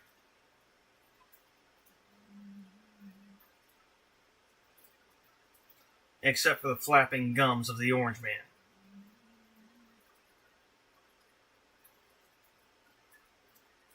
Lingering animosity towards the retired general. Jose Andres, the founder of the humanitarian organization World Central Kitchen, also found himself in the spotlight after Trump's announcement. Andres, who's been outspoken on various political issues, including Israel's war on Gaza, contradicted Trump's claim that he had been fired. "I submitted my resignation last week. My 2-year term was already up," he posted on X, accompanied by a shrugging emoji and a laughing emoji. Andres' organization has been recognized for its disaster relief efforts, including in Gaza, where 7 WCK staff members were killed during an Israeli airstrike in April last year. The abrupt dismissals underscore Trump's intent to rapidly reshape the federal government in his image and remove individuals he perceives as disloyal or critical of the administration. These actions have sparked sharp reactions, setting the tone for a contentious return to the White House. In his combative inaugural address, Trump declared, "Nothing will stand in our way," reaffirming his intention to reshape the country on his terms. The speech, widely regarded as reflecting his previous assertion that he would be a dictator on day one, set the tone for an administration intent on consolidating power and driving rapid change, protecting billionaires and casting out the working classes. The scale and scope of Trump's first-day executive orders stunned Washington, leaving opponents struggling to mount a coordinated response. The returning president's aggressive action signaled a clear break with the policies of his predecessors, drawing sharp criticism from political adversaries while energizing his supporters, desperate to burn democracy down. Observers noted that the speed and breadth of Trump's early moves reflect a strategic effort to overwhelm opposition and entrench his vision for the country. Yep. As political leaders and activists grapple with the implications of Trump's first 48 hours, the nation braces for what promises to be a terrifying and fascistic dictatorship, the likes of which America has never seen. I'm Anthony Davis. You can find me on the 5 Minute News YouTube channel and podcast, on Wednesdays co-hosting Uncovered, and on Sunday on The Weekend Show with Midas Touch.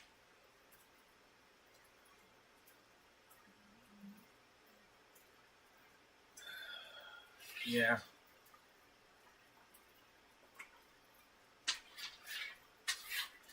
It's like that. And we got at least 2 more.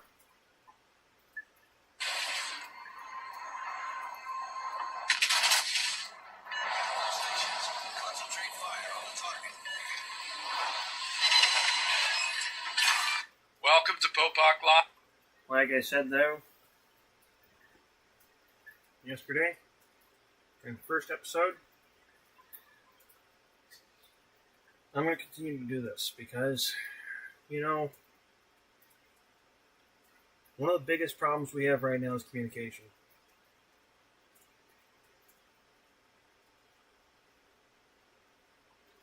People don't understand half the stuff here. And to some extent, there's so many of them that just don't care how it's done as long as it's done. And they don't realize why this is foolish or bad. I'm pretty sure some of you from out there in the world know exactly what that's like and know why I'm saying this. And probably had to seen it for yourselves.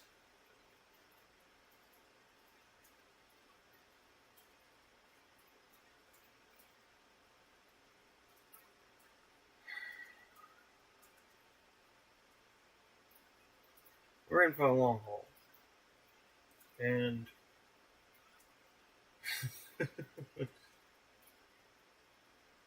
it's not going to be pretty. Those of you out there, please remember, not all Americans are like this. But if you're talking to an American, just be ready for it. Because there's a possibility.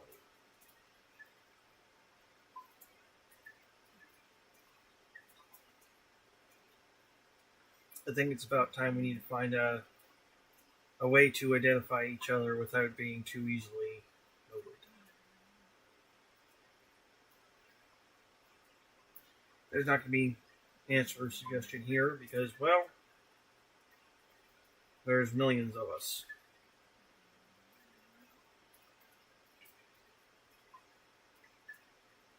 And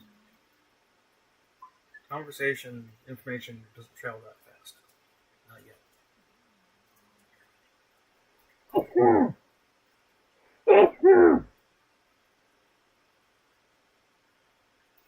My sneezes might go. Anyways, get back to this. Live on the Midas Touch Network. I am Michael Popak. I'm taking questions. I'm giving answers. I don't take any prisoners. I don't pull any punches. You're on Popak Live. There should be a counter for how many lawsuits Donald Trump is going to have filed against his administration and people in his government during the next 4 years. We're a day and a half in. We've got 6 lawsuits already filed. You know I'm going to cover them here on Popak Live. We got 2 lawsuits filed in federal court against his executive order trying to end birthright citizenship. A constitutional right enshrined in the 14th Amendment by executive order. If you're scrunching up your nose thinking, how can a president through executive order end a constitutionally protected right? He can't. And that's what the 2 lawsuits are going to prove in their 2 separate venues. How about that Department of Government Efficiency? Well, in the middle of the night, I don't know if you noticed, Donald Trump just changed the very purpose of the Department of Government Efficiency. Maybe that's why Vivek Ramaswamy headed for the exit even before the administration started in order to run for the governor of Ohio, leaving Elon Musk the sole run of the House related to DOGE. Now, all Donald Trump did was take a big Sharpie pen, cross out the Office of Digital Affairs, and made it the Office of Doge Service. Now its focus is not on cutting $3 trillion, but on trying to make the government more efficient when it comes to technology. What is going on? 3 new lawsuits against the Department of Government Affairs would like to know. Then we've got the Schedule F lawsuit. Yes. Now's your time to grab a big tub of popcorn and your favorite libation. Schedule F is what Donald Trump wants to use to try to eliminate civil servants. He wants to classify hundreds of thousands of civil servants in the government as political appointees in order to get rid of them. And there's a new lawsuit to try to stop him from doing that. Then I'm going to talk about what else.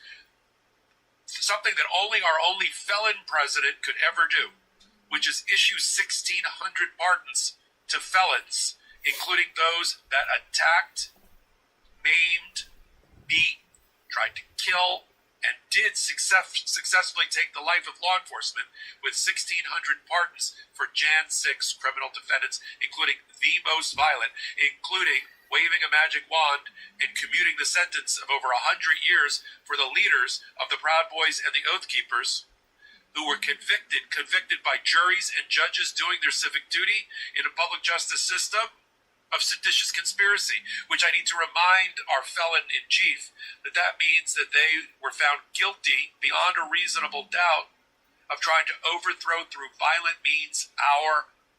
Everyone who hates ads will be using this Chrome extension by 2025. I feel like I just found a Google cheat code. And honestly, back to that whole monkeypox to cure TDS... Still not really. It would just take care of people who refuse to get vaccinations. So, it wouldn't quite have the intended effect you were thinking. Government. Pardoned. Tale of 2 pardons, right? Joe Biden's pardons of the Jan 6 committee versus the 1,600 Jan 6 defendants who are literally have been set free. Enrique Tarrio, the leader of the Proud Boys. Hello. How are you this evening, Brenda?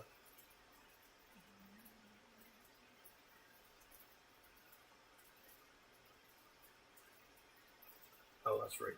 I can't see chat on that screen because it didn't load up there.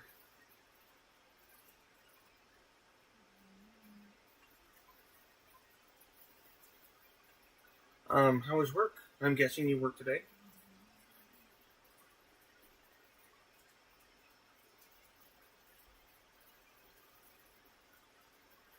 We'll get a couple of more of this before I got stuff change over to. Don't know if I'm gonna play Power World or something else tonight. I might just work on my Minecraft world so that way I can get Viewer Village up. YouTube, Brenda Madison. How are you, hon? I just woke from a nap.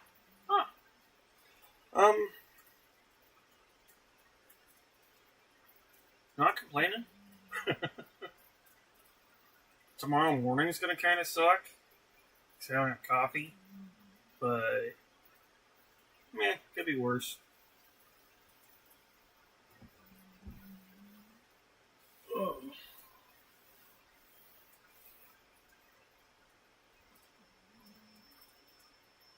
My Booger Kitty. Hi, my Booger Kitty. Her heat seems to be not so bad today, which is kind of surprising.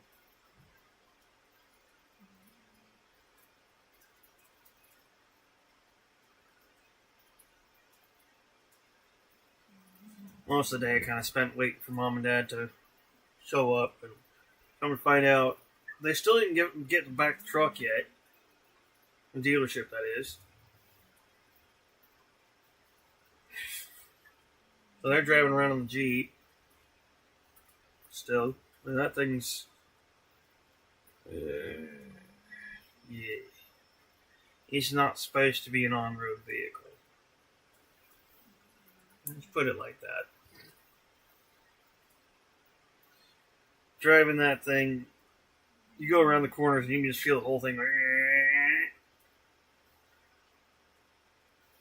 It's got that floaty feeling that I kind of expect to see from like Baja race trucks. The body roll just kind of keeps going for a little bit. YouTube, Brenda Madison. What's for dinner? I'll have Frito pie.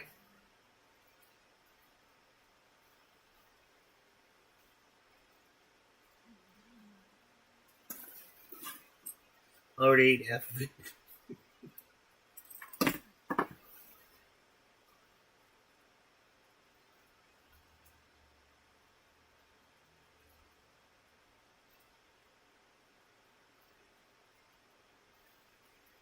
Okay, gotta get back to getting this update done for everybody.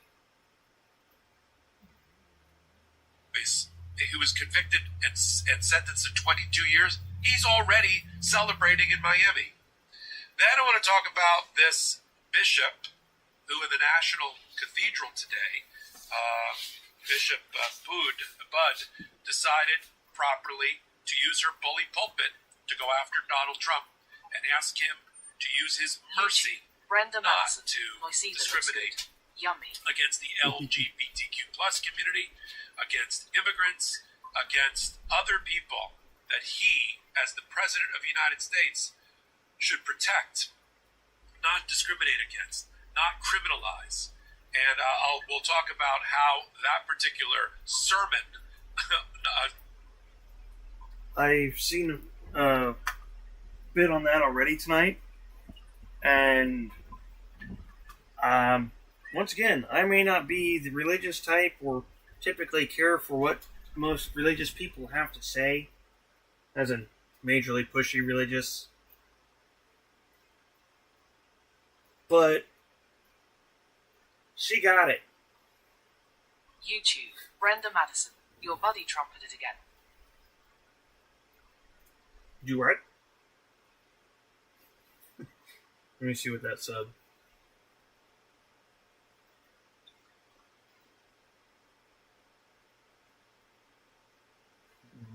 Trump is not my buddy.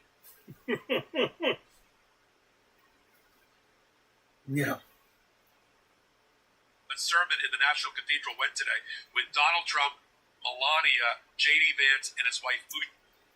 Unless you're referring to the fact that I'm making content about him. In that aspect, maybe. But Anything other than that? YouTube, Brenda Madison, LMAO. No. I will happily imitate a chimpanzee. No.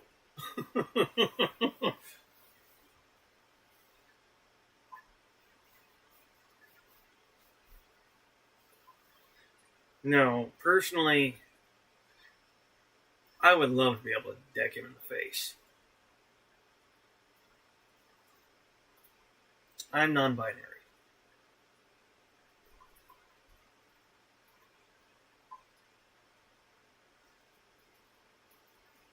I'm also disabled. I'm also autistic and poor. Yeah, no, not my buddy. Something that I'm going to have to fight. Not necessarily a physical fight, but you get the idea. In the first row, all staring down at their shoes. They should have known better. She took on Donald Trump in 2020 when he walked across and had the military clear the grounds of the White House so he could walk over to a church off Lafayette Park with an upside-down Bible. She didn't like that either. He should have known that if she was going to be presiding over that sermon, that he was going to have to sit there and take it. But I'll get my name changed first. I don't think he can fire her, but I'm going to make the broader point. It is the church leaders, the temple leaders, synagogue leaders, mosque leaders, who, during the civil rights movement, led this country to justice. The same thing's going to happen here.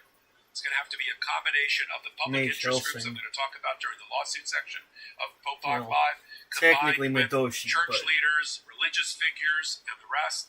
This audience, Americans don't like Midas Japanese, Touch Network, typically. and the rest. We've got to join together now. Right? Donald Trump is drunk with power, issuing all sorts of crazy, couple of hundred executive orders. It'll take me weeks just to do hot takes to catch you up on all of them and their implications. But I'm going to talk about them now, including one in which Donald Trump has completely bent over to allow people that donated huge money to him to profit with his new executive order allowing private prison systems to be used by the Department of Justice. That's something that Joe Biden got rid of in his first days in office. And who's going to benefit? Two major companies who were huge donors to Donald Trump. They wanted this. They bought Donald Trump, and he paid it back today with an executive order, which now allows private prisons to run to be used by the Department of Justice. And then we're going to touch on this bombshell report just came out before I started recording Popok Live about Pete Hegseth, the Department of Defense nominee, whose ex-sister-in-law submitted an affidavit under oath through Jack Reed, the ranking Democrat on the Armed Services Committee, saying that her sister, who was married at the time to Pete Hegseth, feared for her life during most of that marriage, that she had a safe word that she would use with the sister-in-law if he was beating her, that she had to hide in a closet in order to avoid being beaten, that she observed Hegseth, even in military uniform, being drunk and abusive. And now, and the reason she said she turned it over is because Jack Reed told her that this is what he needed in order to get a few on-the-fence Republicans not to support Pete Hegseth, who is wholly unqualified and unfit to run the Pentagon. We'll continue to follow it all right here on Popok Live. Thank you for being here. This audience is just blossoming before my very eyes, and I'm humbled by it. We're averaging about 500,000 views a week. We get about 10 to 20,000 in the chat. I'm getting a lot of connectivity with our audience through my Blue Sky account at MS Popok, where you can leave questions and I'll give answers.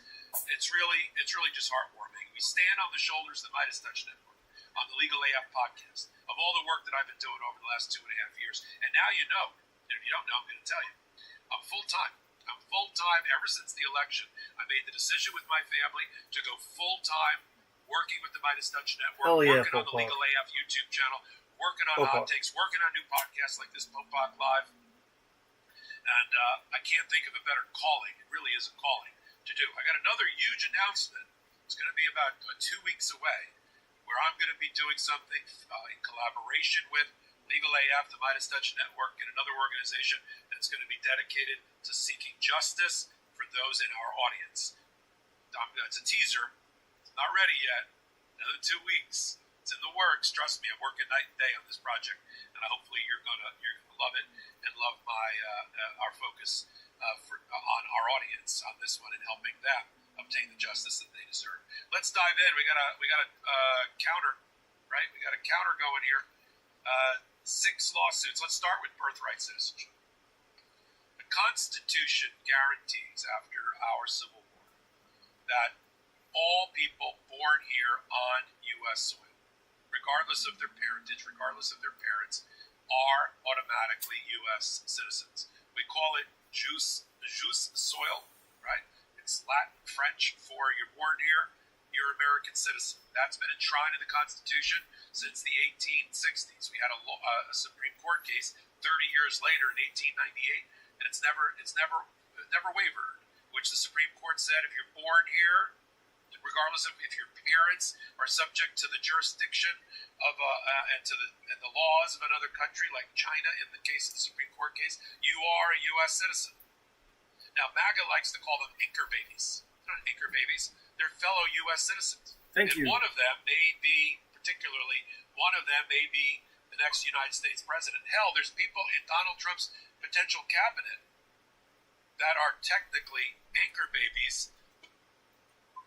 Please don't. Well, no, I think okay. That would be accurate. Never mind.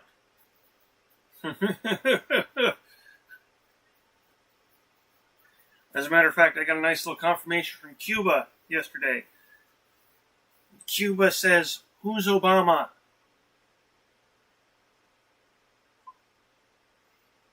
And that's coming from the Cuban people, not their government. So if that bit doesn't tell you what was being said about Obama in that aspect was bullshit, I don't know what does. Who were born here by parents who were, marginally documented. And so the 14th Amendment, Section 1, the only piece of stray language in there that MAGA relies on is that it says if you're the subject to the laws or the jurisdiction of another country or foreign country. That's been interpreted to mean if you're the child of a foreign diplomat. Like if you're the child of the ambassador to France who happens to be living in New York and you're born here, you're not a U.S. citizen because they're on diplomatic soil. So yeah. Other than that, doesn't matter who your parents are. Donald Trump signs an executive order to have all government offices, all government agencies declare that they will not recognize the U.S. citizenship for benefits, for status, for anything else if the baby's mother is either undocumented or here temporarily but not illegally. So she's either illegal, undocumented, or here only temporarily in some sort of asylum status. And the father's not a U.S. citizen, naturalized or otherwise. That is not how the 14th Amendment, Section 1 works or how it's been interpreted. That is a gift that we give to anyone who was born here. You are automatically a U.S. citizen. Full stop.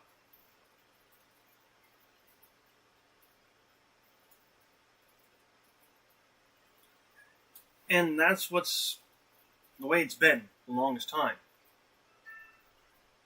Was said to be America's gift for the rest of the world.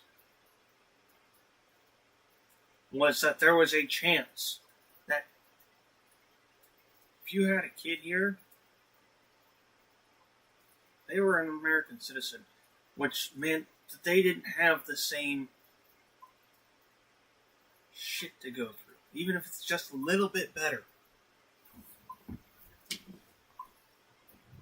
Now, I don't know that too many countries are at the point where they're going to try immigrating to America much anymore. Unless it is literally the last option. Case in point, a lot of the asylum seekers from Mexico. called asylum seekers for a reason. And don't have to fear to be deported or sent back to some other country because this is your country. And to answer the question, can Donald Trump, by executive order, alter a constitutional amendment? Let me answer that question. The answer is no. Just picture it like rock, paper, scissors, right? Rock is the constitutional amendment, 14th Amendment. Scissor is the executive branch, and you know from the playground what happens there.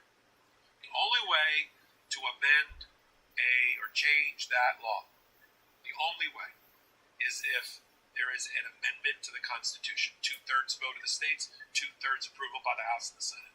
And we know in this divided country of ours, we're not getting 2/3 of people to agree on anything. Protect your wealth by spending physical gold, not paper money that grows weaker by the second.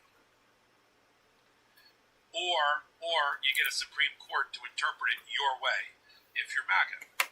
Now, the Supreme Court already doesn't like when executive orders, which seems to be how Donald Trump is going to run his administration, because he doesn't believe that MAGA Congress can get any laws passed, which he's right about. So, as I said before, after the election, he's going to try to govern by executive order, which is great for us, fair-minded, fair-thinking Democrats, because that's going to lead to him abuse of power, doing things that he's not authorized to do, doing things inconsistent with congressional law, doing things inconsistent with constitutional law, lawsuit, lawsuit, lawsuit, lawsuit. As I said at the top of Popok Live today, 6 lawsuits already filed. Multiply the number of, we had 1,000 lawsuits or so that were filed in the first Trump administration. It'll be 3,000 now, guaranteed. Guaranteed. So, the Supreme Court has a doctrine we call the major questions doctrine. They don't like executive orders on really big issues that should be resolved by the Constitution or by Congress. And they're not going to support, under the major questions doctrine, having Donald Trump with a flick of his pen and some word processor to change birthright citizenship under his 14th Amendment. That's not happening. This is dead on arrival. I'm going to talk about a couple of lawsuits here. This is dead on arrival. This was to pander to MAGA and then have the courts reject it and then have Donald Trump complain about it. That's what we're watching. And so whether it's under major questions or other, I don't see the United States Supreme Court supporting Donald Trump on this issue. I just don't. Now look, I know. Where have I heard of a Supreme Court misinterpreting the 14th Amendment to benefit Donald Trump? Oh, right. The Colorado insurrectionist ballot case and 14th Amendment Section 3. Could they go that route again? But that was to benefit Donald Trump and get him reelected. But there's no other way around that analysis. And that was that. And a lot, that was like a 9-0 vote. Here, this is a completely different case. This is John Roberts, the Chief Justice, having to be part of his legacy, not only ripping away a constitutional right for a woman to choose under Roe v. Wade, but he's going to deny birthright citizenship in the 14th Amendment and overturn an over 124-year precedent? I don't think so. And I don't think Amy Coney Barrett, the mother of, I think she's got 8 children, I don't think she's going to go along with this either. And the reason I mention her is not because I love Amy Coney Barrett. I mostly don't. But she is the swing vote. It's becoming the Amy Coney Barrett court. Because she's the swing vote, voting with the majority more than the others. We can't count on Gorsuch. He's gone. He's gone. He's with Alito and Thomas and almost everything. Kavanaugh's a free radical. You don't know where he's going to go. Roberts is worried about his legacy because he wrote the immunity decision. He wrote the Colorado ballot initiative decision. He didn't take Alito off the writing of the opinion for the Dobbs decision on Roe versus Wade. It's his court. I see easily Roberts, Amy Coney Barrett siding with the Democratic majority of the Democratic wing of the Supreme Court and shooting this all down. Now the lawsuits have been filed. There's 2 separate ones in New Hampshire federal court. Remember, before I get to the courts, now I'm going to be clear about a fact here that isn't exactly made clear in very many spots in our media, even here, which is one of the best sources.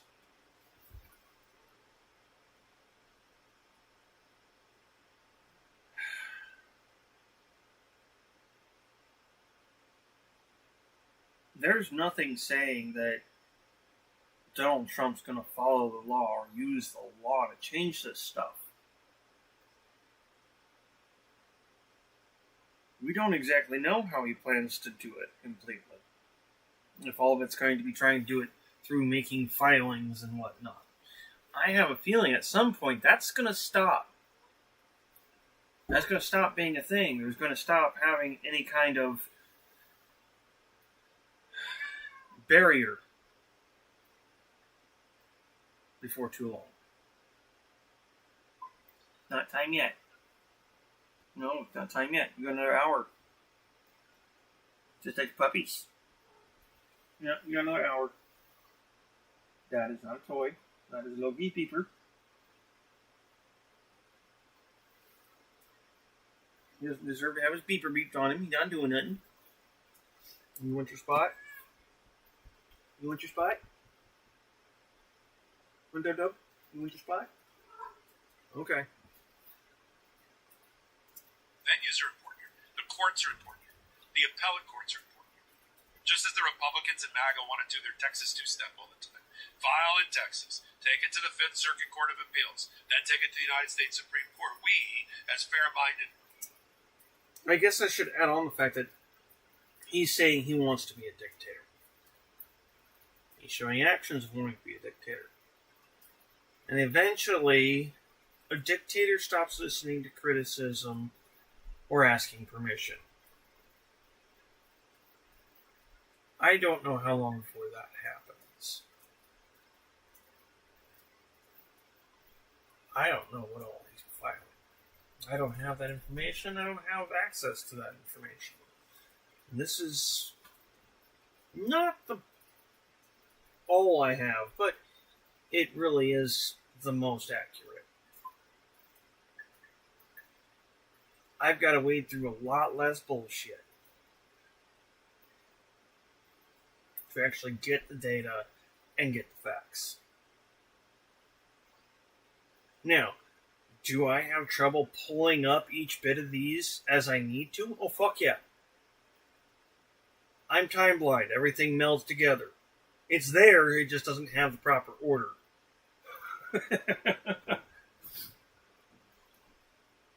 Order of operations stuff drives me nuts. Democrats and progressives, we got to do our own version. That would mean the First Circuit Court of Appeals, which covers New Hampshire and Massachusetts. The Second Circuit Court of Appeals, which covers New York and Connecticut. The Third Circuit Court of Appeals, which covers New Jersey and the like. Right? And the D.C. Court of Appeals. That's where we have to live.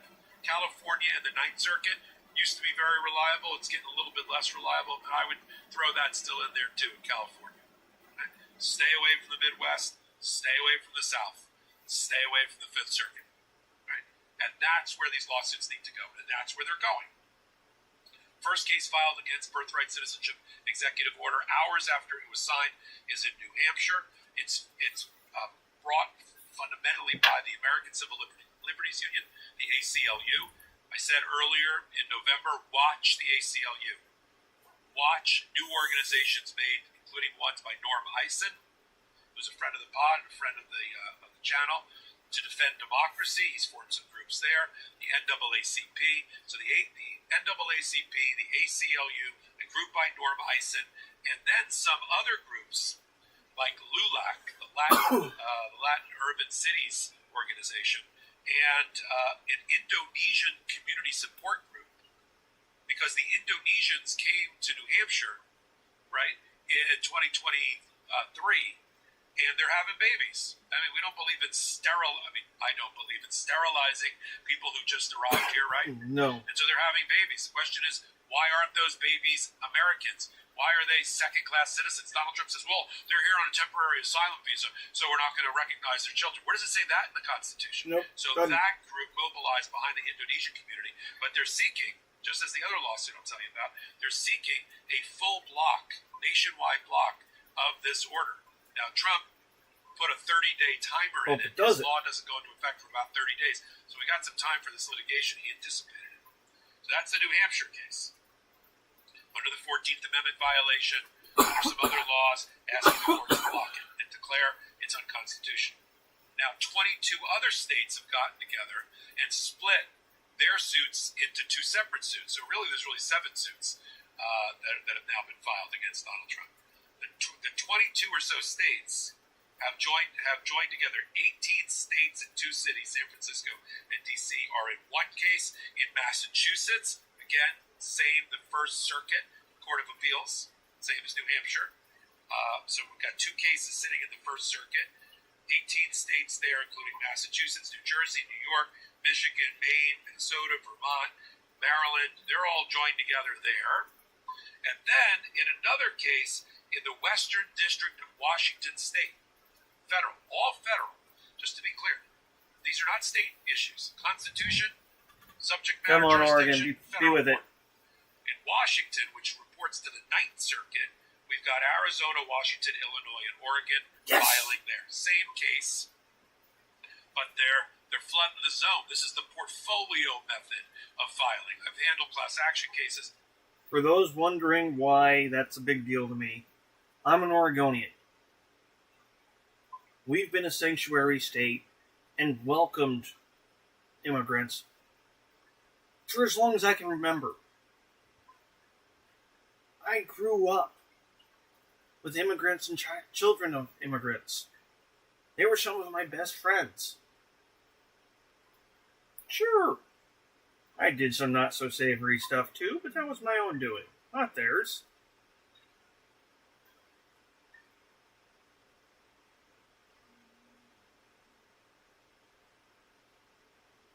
No, these people work hard. They pay their taxes. That's one of the reasons why Oregon's always wanted them.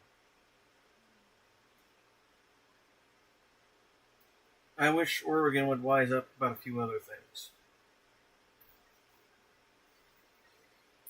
Like voting for this nincompoop. Where we filed in 9 different jurisdictions at the same time. I get it. Ninth Circuit here. 2 cases at the First Circuit. You know, the 2 that I've talked about. The ACLU case, I'll call it, and the other one involving the other 22 states. Massachusetts, 1 in Washington, Ninth Circuit, First Circuit. This is going to go quick. We're going to go really quick on this. Briefing emergency, the temporary injunctions probably within the next 4 to 6 weeks. Emergency appeals to the 1st and the 9th. Maybe we get the same ruling. Maybe we get a split decision and an emergency application to the United States Supreme Court. In the 1st and the 9th, they are the first justice on the top of each of those circuits for the United States Supreme Court is the Democratic wing of the court. You see where this is going? It's the Sotomayors, the Ketanji Brown Jacksons, the Kagans, and the like. Right? Okay. They cover 1st and 9th. Good. Yeah. And then United States Supreme Uses Court. medicine against him. Let's say in the next 2 months, you got to aim for Amy Coney Barrett, the mother of 8 children. Yeah. Constitutional scholar, allegedly from Notre Dame University. And get her, along with Roberts, to side with Ketanji Brown Jackson, Kagan, and Sotomayor, and kill it. And kill it now. And then we have to use the fact that he signed this executive order as a community against him, MAGA, those that support him in the midterm elections. Do you need a free, easy way to capture your gameplay? Introducing Outplayed. Record anything on your PC. Not the elections. YouTube. Ariad Hightower. Hello. Hello. Well, maybe elections too. But we need to be using the information we gather from doing this immediately. It needs to be put out to the people. That was part of the big issue. Was, yeah, all the evidence was found. But the only way you found out about it was like this.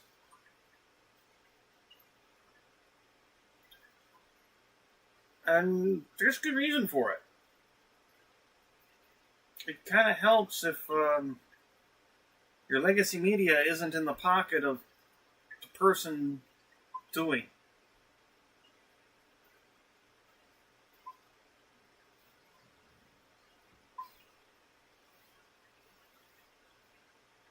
And no offense to these guys here, this is fucking great to be doing.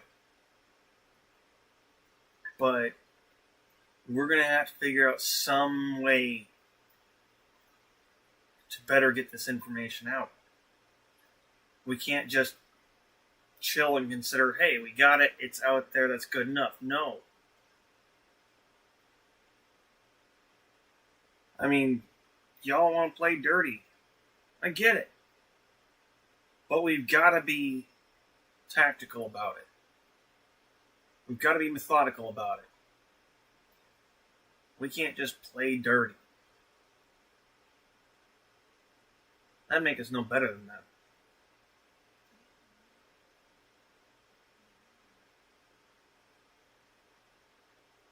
Not only that, we can't let the rich people off this time. We didn't punish them last time. This time we need to. Because this is twice in our country's history that this has happened. Which means the first time, the lesson wasn't learned.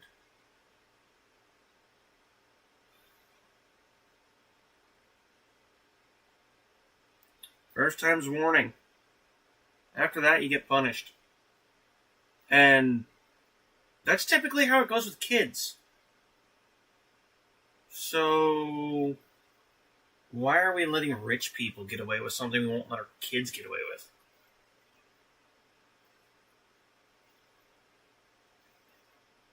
Just gonna leave that there. We have to see these executive orders as gifts. You know? Yes, there's human trauma that goes along with it, but they're gifts. So we can use them politically and legally against Donald Trump and tie his administration up in knots and make him the lamest of lame duck presidents before the midterm election. Hey, it's a nice stream, but I Those are need the to go two, sleep. really Good three night. birthright citizenship cases. Let me move on for a moment.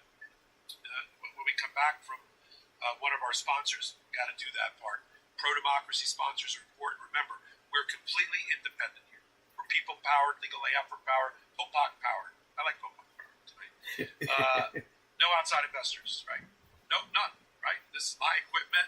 This is my time. This is my investment with you and yours too, back to us. That's how we get this thing. Hit the subscribe button. Go on to the new Legal AF YouTube channel. We need your help. This is the break glass emergency moment that we built that channel for, 2 months before the election. I'm there curating it. I got Dina Dahl, Shan Wu, Court Accountability Action, Karen Freeman Niffalo, me. We got some amazing videos, 5-6 videos a day. A new show called Unprecedented about the United States Supreme Court. Legal AF, hit that subscribe button. And then we got patreon.com/legalaf as well, where I'm doing work there as well. So when I come back from commercial break, we're going to talk about the Doge lawsuits and the phoniness of Doge and how Donald Trump did a switch in the middle of the night, like a last-minute switch to undermine his campaign promises that nobody's following. Okay. But I'm going to talk about it here. Then I'm going to talk about the Schedule F lawsuit to try to hollow out our civil servants and how that's going. With a new lawsuit there. That's lawsuit number 7, if we're doing the counter. 1,600 pardons of criminals. Of course, only a criminal-in-chief could do that. I'm going to break down what happened there and the attack on our law enforcement and what message it sends to future people that want to attack our Capitol and be bailed out. Then I want to talk about Donald Trump reversing a Joe Biden executive order to allow for private prisons to be used by the Department of Justice in order to pay back 2 major donors of his, one at a company called Geo Group and the other one at Core Civic. And then finally, Donald Trump loved this moment when Bishop Budd in the National Cathedral today in front of the families and Donald Trump told him, but also lectured him and chastised him. I almost said crucified, but that would not have been the right word. So, the rest of this is pretty much stuff we've already looked at on stream today. In particular, this stream even. So, let's not hit those topics up more. Let's not beat a dead horse. Please. So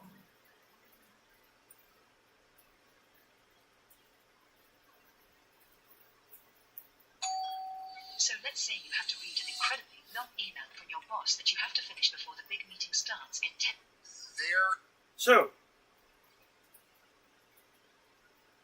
this might tell you a little bit better idea as to why I said I don't look negatively on somebody who didn't vote.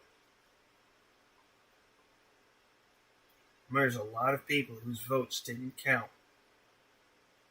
Either because they got removed or because they were changed districts and drowned out. Was an understanding in 2017 that we could resist the abnormal, right? We could resist Donald Trump, and that if that was successful, politics might snap back, right? You would have a Joe Biden on one side, and then, to use just the name, a Mitt Romney on the other, right? You would restore back, and so the resistance was all that was necessary. We just had to resist that. The fact is, there's no snapping back.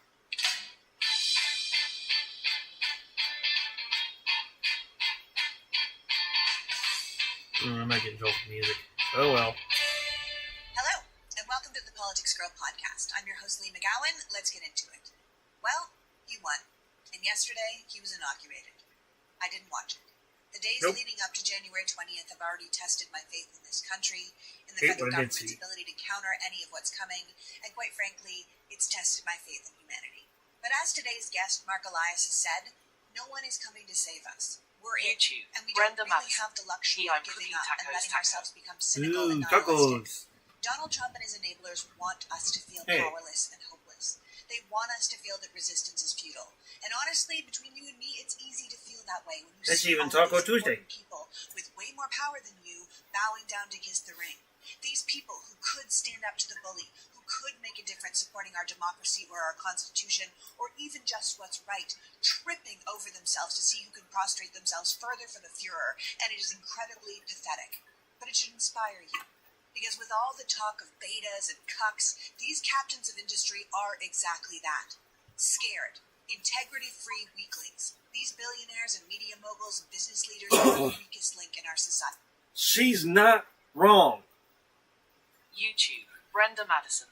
No more politics, SSSSSSSS. I'm sorry, it's the last one. And I'm actually doing this for an international audience. Kind of letting everybody know what's going on out here.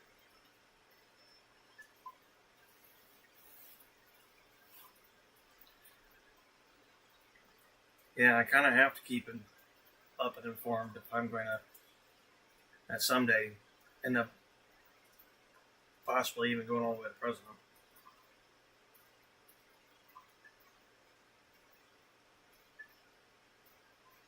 Well, got to start somewhere.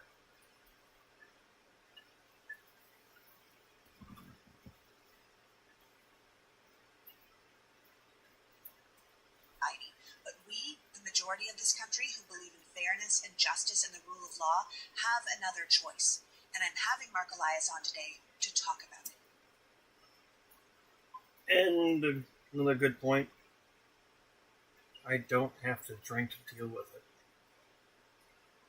YouTube, Brenda Madison. Are you coming to my door? I don't know when. I mean, like I said, not till summer, at the very soonest. But yes, that is still the idea.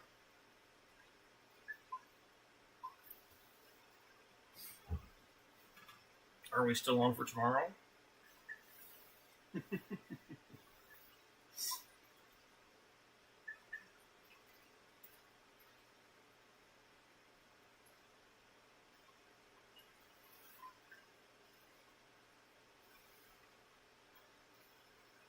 I mean, not tomorrow, Thursday. Sorry. Tomorrow's Wednesday.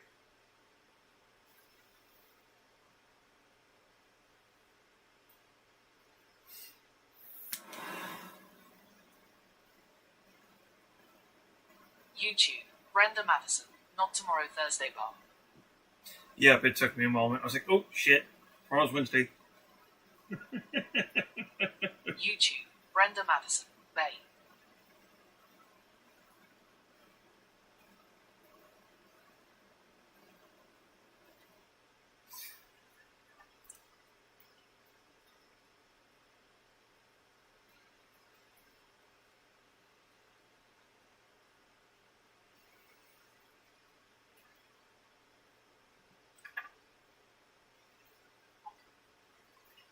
Let's get this finished up. If you don't know Mark Elias, he is an American lawyer and the founder of the Elias Law Group, a mission-driven law firm committed to helping Democrats win, citizens vote, and progressives make change. He is also the founder of Democracy Docket, the leading progressive source of information, analysis, and opinions about voting rights and election Okay, democracy. I know who he is. Mark has essentially acted as democracy's white knight for years, protecting our rights and our vote even as everyone around him seemed ready to capitulate to save themselves. This is the man who represented the Biden campaign and the DNC in their state-by-state response to Trump's bullshit stop-the-steal lawsuits, and he is still in the game after Trump got away with it all these years later. So without further ado, please welcome my guest, creator of Democracy Docket, founder of the Elias Law Group, and Democratic super lawyer Mark Elias. Welcome back, Mark. Yep. Thank you for having me again. Well, thank you for joining me. Honestly, I wish it was under different circumstances. When we spoke before... So, I also watched Democracy Docket with Mark. Because the Democracy Docket also features Brian Taylor Cohen. Or, I don't think I said his last name right. Anyways. Who is another younger voice in the politics landscape here on YouTube.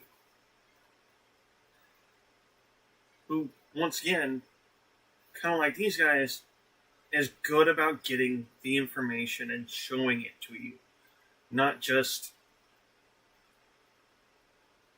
blowing smoke. I mean, running up to election time for voting, I should say voting time, Brian was out there with voters and Trump supporters at the rallies and whatnot, talking to them. So were a few other of the youngers. And I'm saying younger because, well, these guys are in their 20s. There's no fool. They're younger than I am. So, but I've got to give them credit. Because there's many times that some of these people I would have trouble talking to. Because of just some of the stuff that comes out of their mouths. And these two do a good job of not being insulting to them. While also getting the information and trying to give them counter information without being aggressive about it. And that's awesome. Democracy Docket? Well, you just got a good explanation from the gal. Before the election, there was no question in my mind that the Democrats would win, and we were just going to be looking at months and months of lawsuits. But the fact that a handful of people in every swing state decided they would rather choose the rapist felon and his Christian nationalist technobros instead, honestly, it shook me.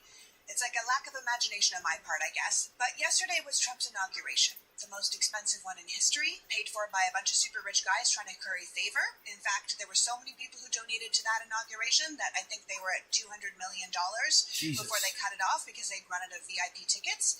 And the whole thing felt really sickening to me. So before we go into what do we do next, I really do have a couple of questions for you just to address some thoughts that people are having right now. Do you mind if we just start there? Sure. Okay, great. Do you think that Trump won the election fair and square? Look, Donald Trump won the election. I hate to use words like fair and square or free and fair because those are loaded and very various things. There was no fraud in the outcome of the election. The ballots were accurately tabulated. So in that sense, he won fair and square. I think the question of whether or not fair and square includes continuously lying to the American public, whether fair and square means having billionaires controlling platforms that continuously lie to the American public, I think, sort of stretches the definition of fair and square. But I think that if the import of the question is, do I think that the election was rigged? No. Do I think that there was something wrong with the vote totals or counting? No, I don't believe that there's any evidence of that, and I don't think it is productive for people on the left to be trafficking with that. Yeah, okay. Well, I think that's very helpful for people, because I think a lot of people are... Now, this is one point where he and I disagree.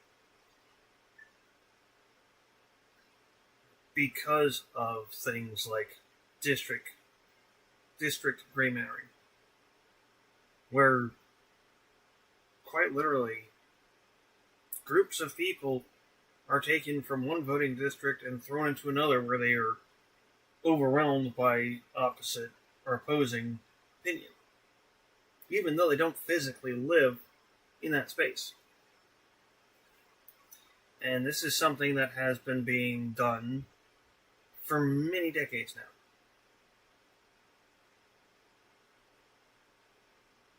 And has been being talked about over time quite a bit. And seems to be being forgotten. As well as some of the Jim Crow laws that are still in play.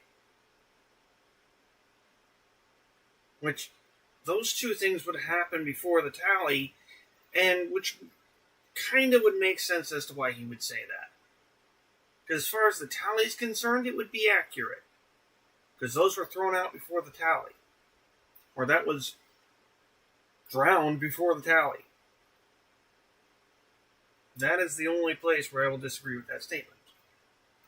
Like, just do a forensic audit, or how is it that Elon got this involved, or, we all know that Trump ran to stay out of prison, and essentially Elon basically said he was also making sure that he was staying out of prison. So I think it made a lot of people feel like these people would have done anything to win. And you're saying, yeah, and what they did was use their, influence to lie to people and convince them that they were voting for something that they're never going to get. And that is different than changing vote tabulations and such. What about the Constitution?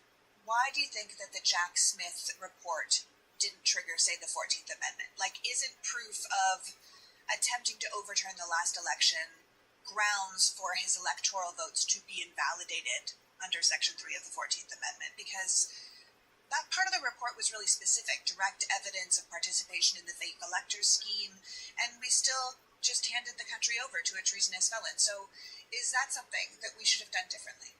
Look, I was very critical of the U.S. Supreme Court's decision on this back at the beginning of last year when Colorado kicked him off the ballot for precisely that reason. I was outspoken. I wrote about it on Democracy Docket. I did videos so that's about it. primarily where he's television about it, that I thought that he was disqualified under Section 3 of the 14th Amendment. And I think the Supreme Court not just got it wrong, but I think that they got it wrong in a very cynical way. It was sort of this is not up to the states, but then we're not really leaving it up to anybody else. Like, in many respects, like they subsequently then did in the immunity order, they essentially gave a gift to Donald Trump. But I think it goes broader than just that. I mean, I've also been, and here, you and I may not agree, I've been very critical, frankly, of the entire justice system as it relates to Donald Trump. And I don't mean just the...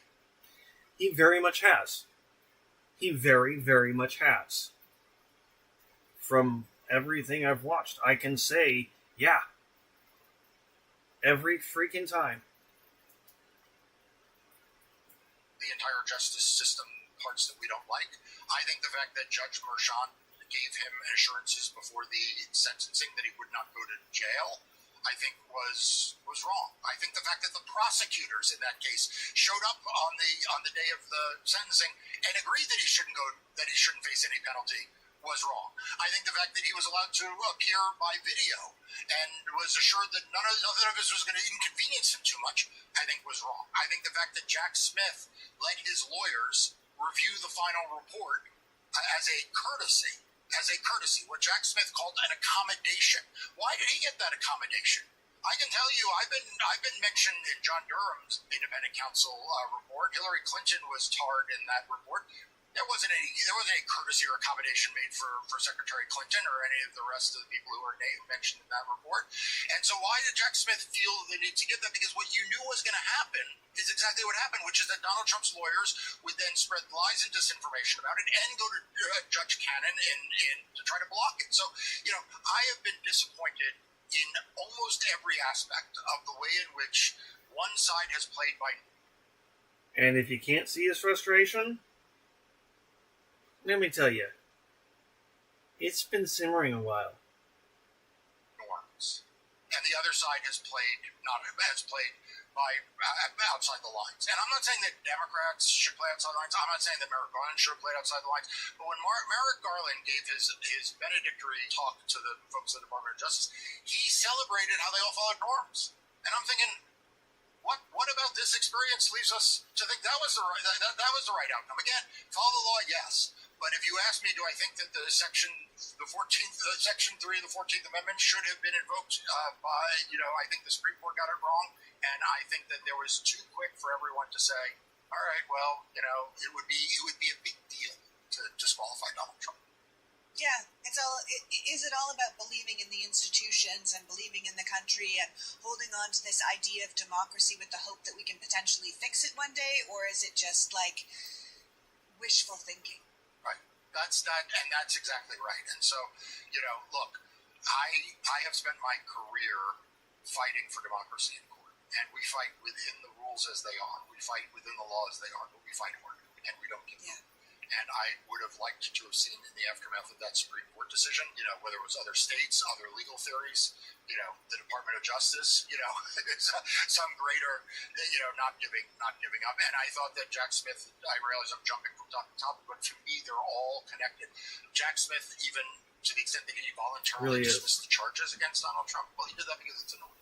He did that because that's an opinion of the Office of Legal Counsel. I would have not dismissed the indictment. I would have said, you know what, if they're going to dismiss the indictment, they're going to do it when he takes office. Then he can dismiss the indictment. His agent can dismiss the indictment. I have a feeling we might really not need to watch the rest of this. But it seems like it's going to be a lot of recap. Things over here aren't going so good. As anyone who's been watching this stream series knows.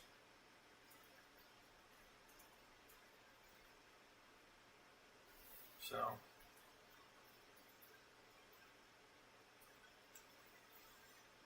yeah.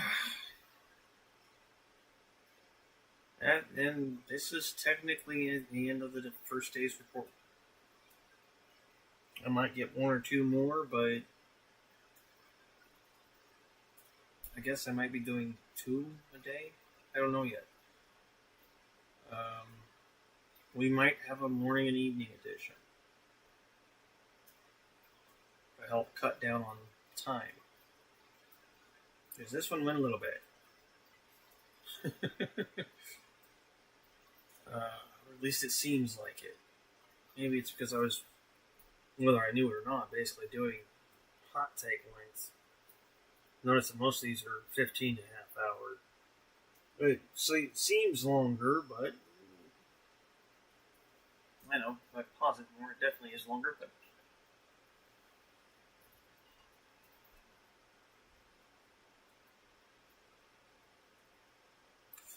that's the way things are going here in America. Time for America to wake up and take its meds. Until next episode, this Soulmate Guy.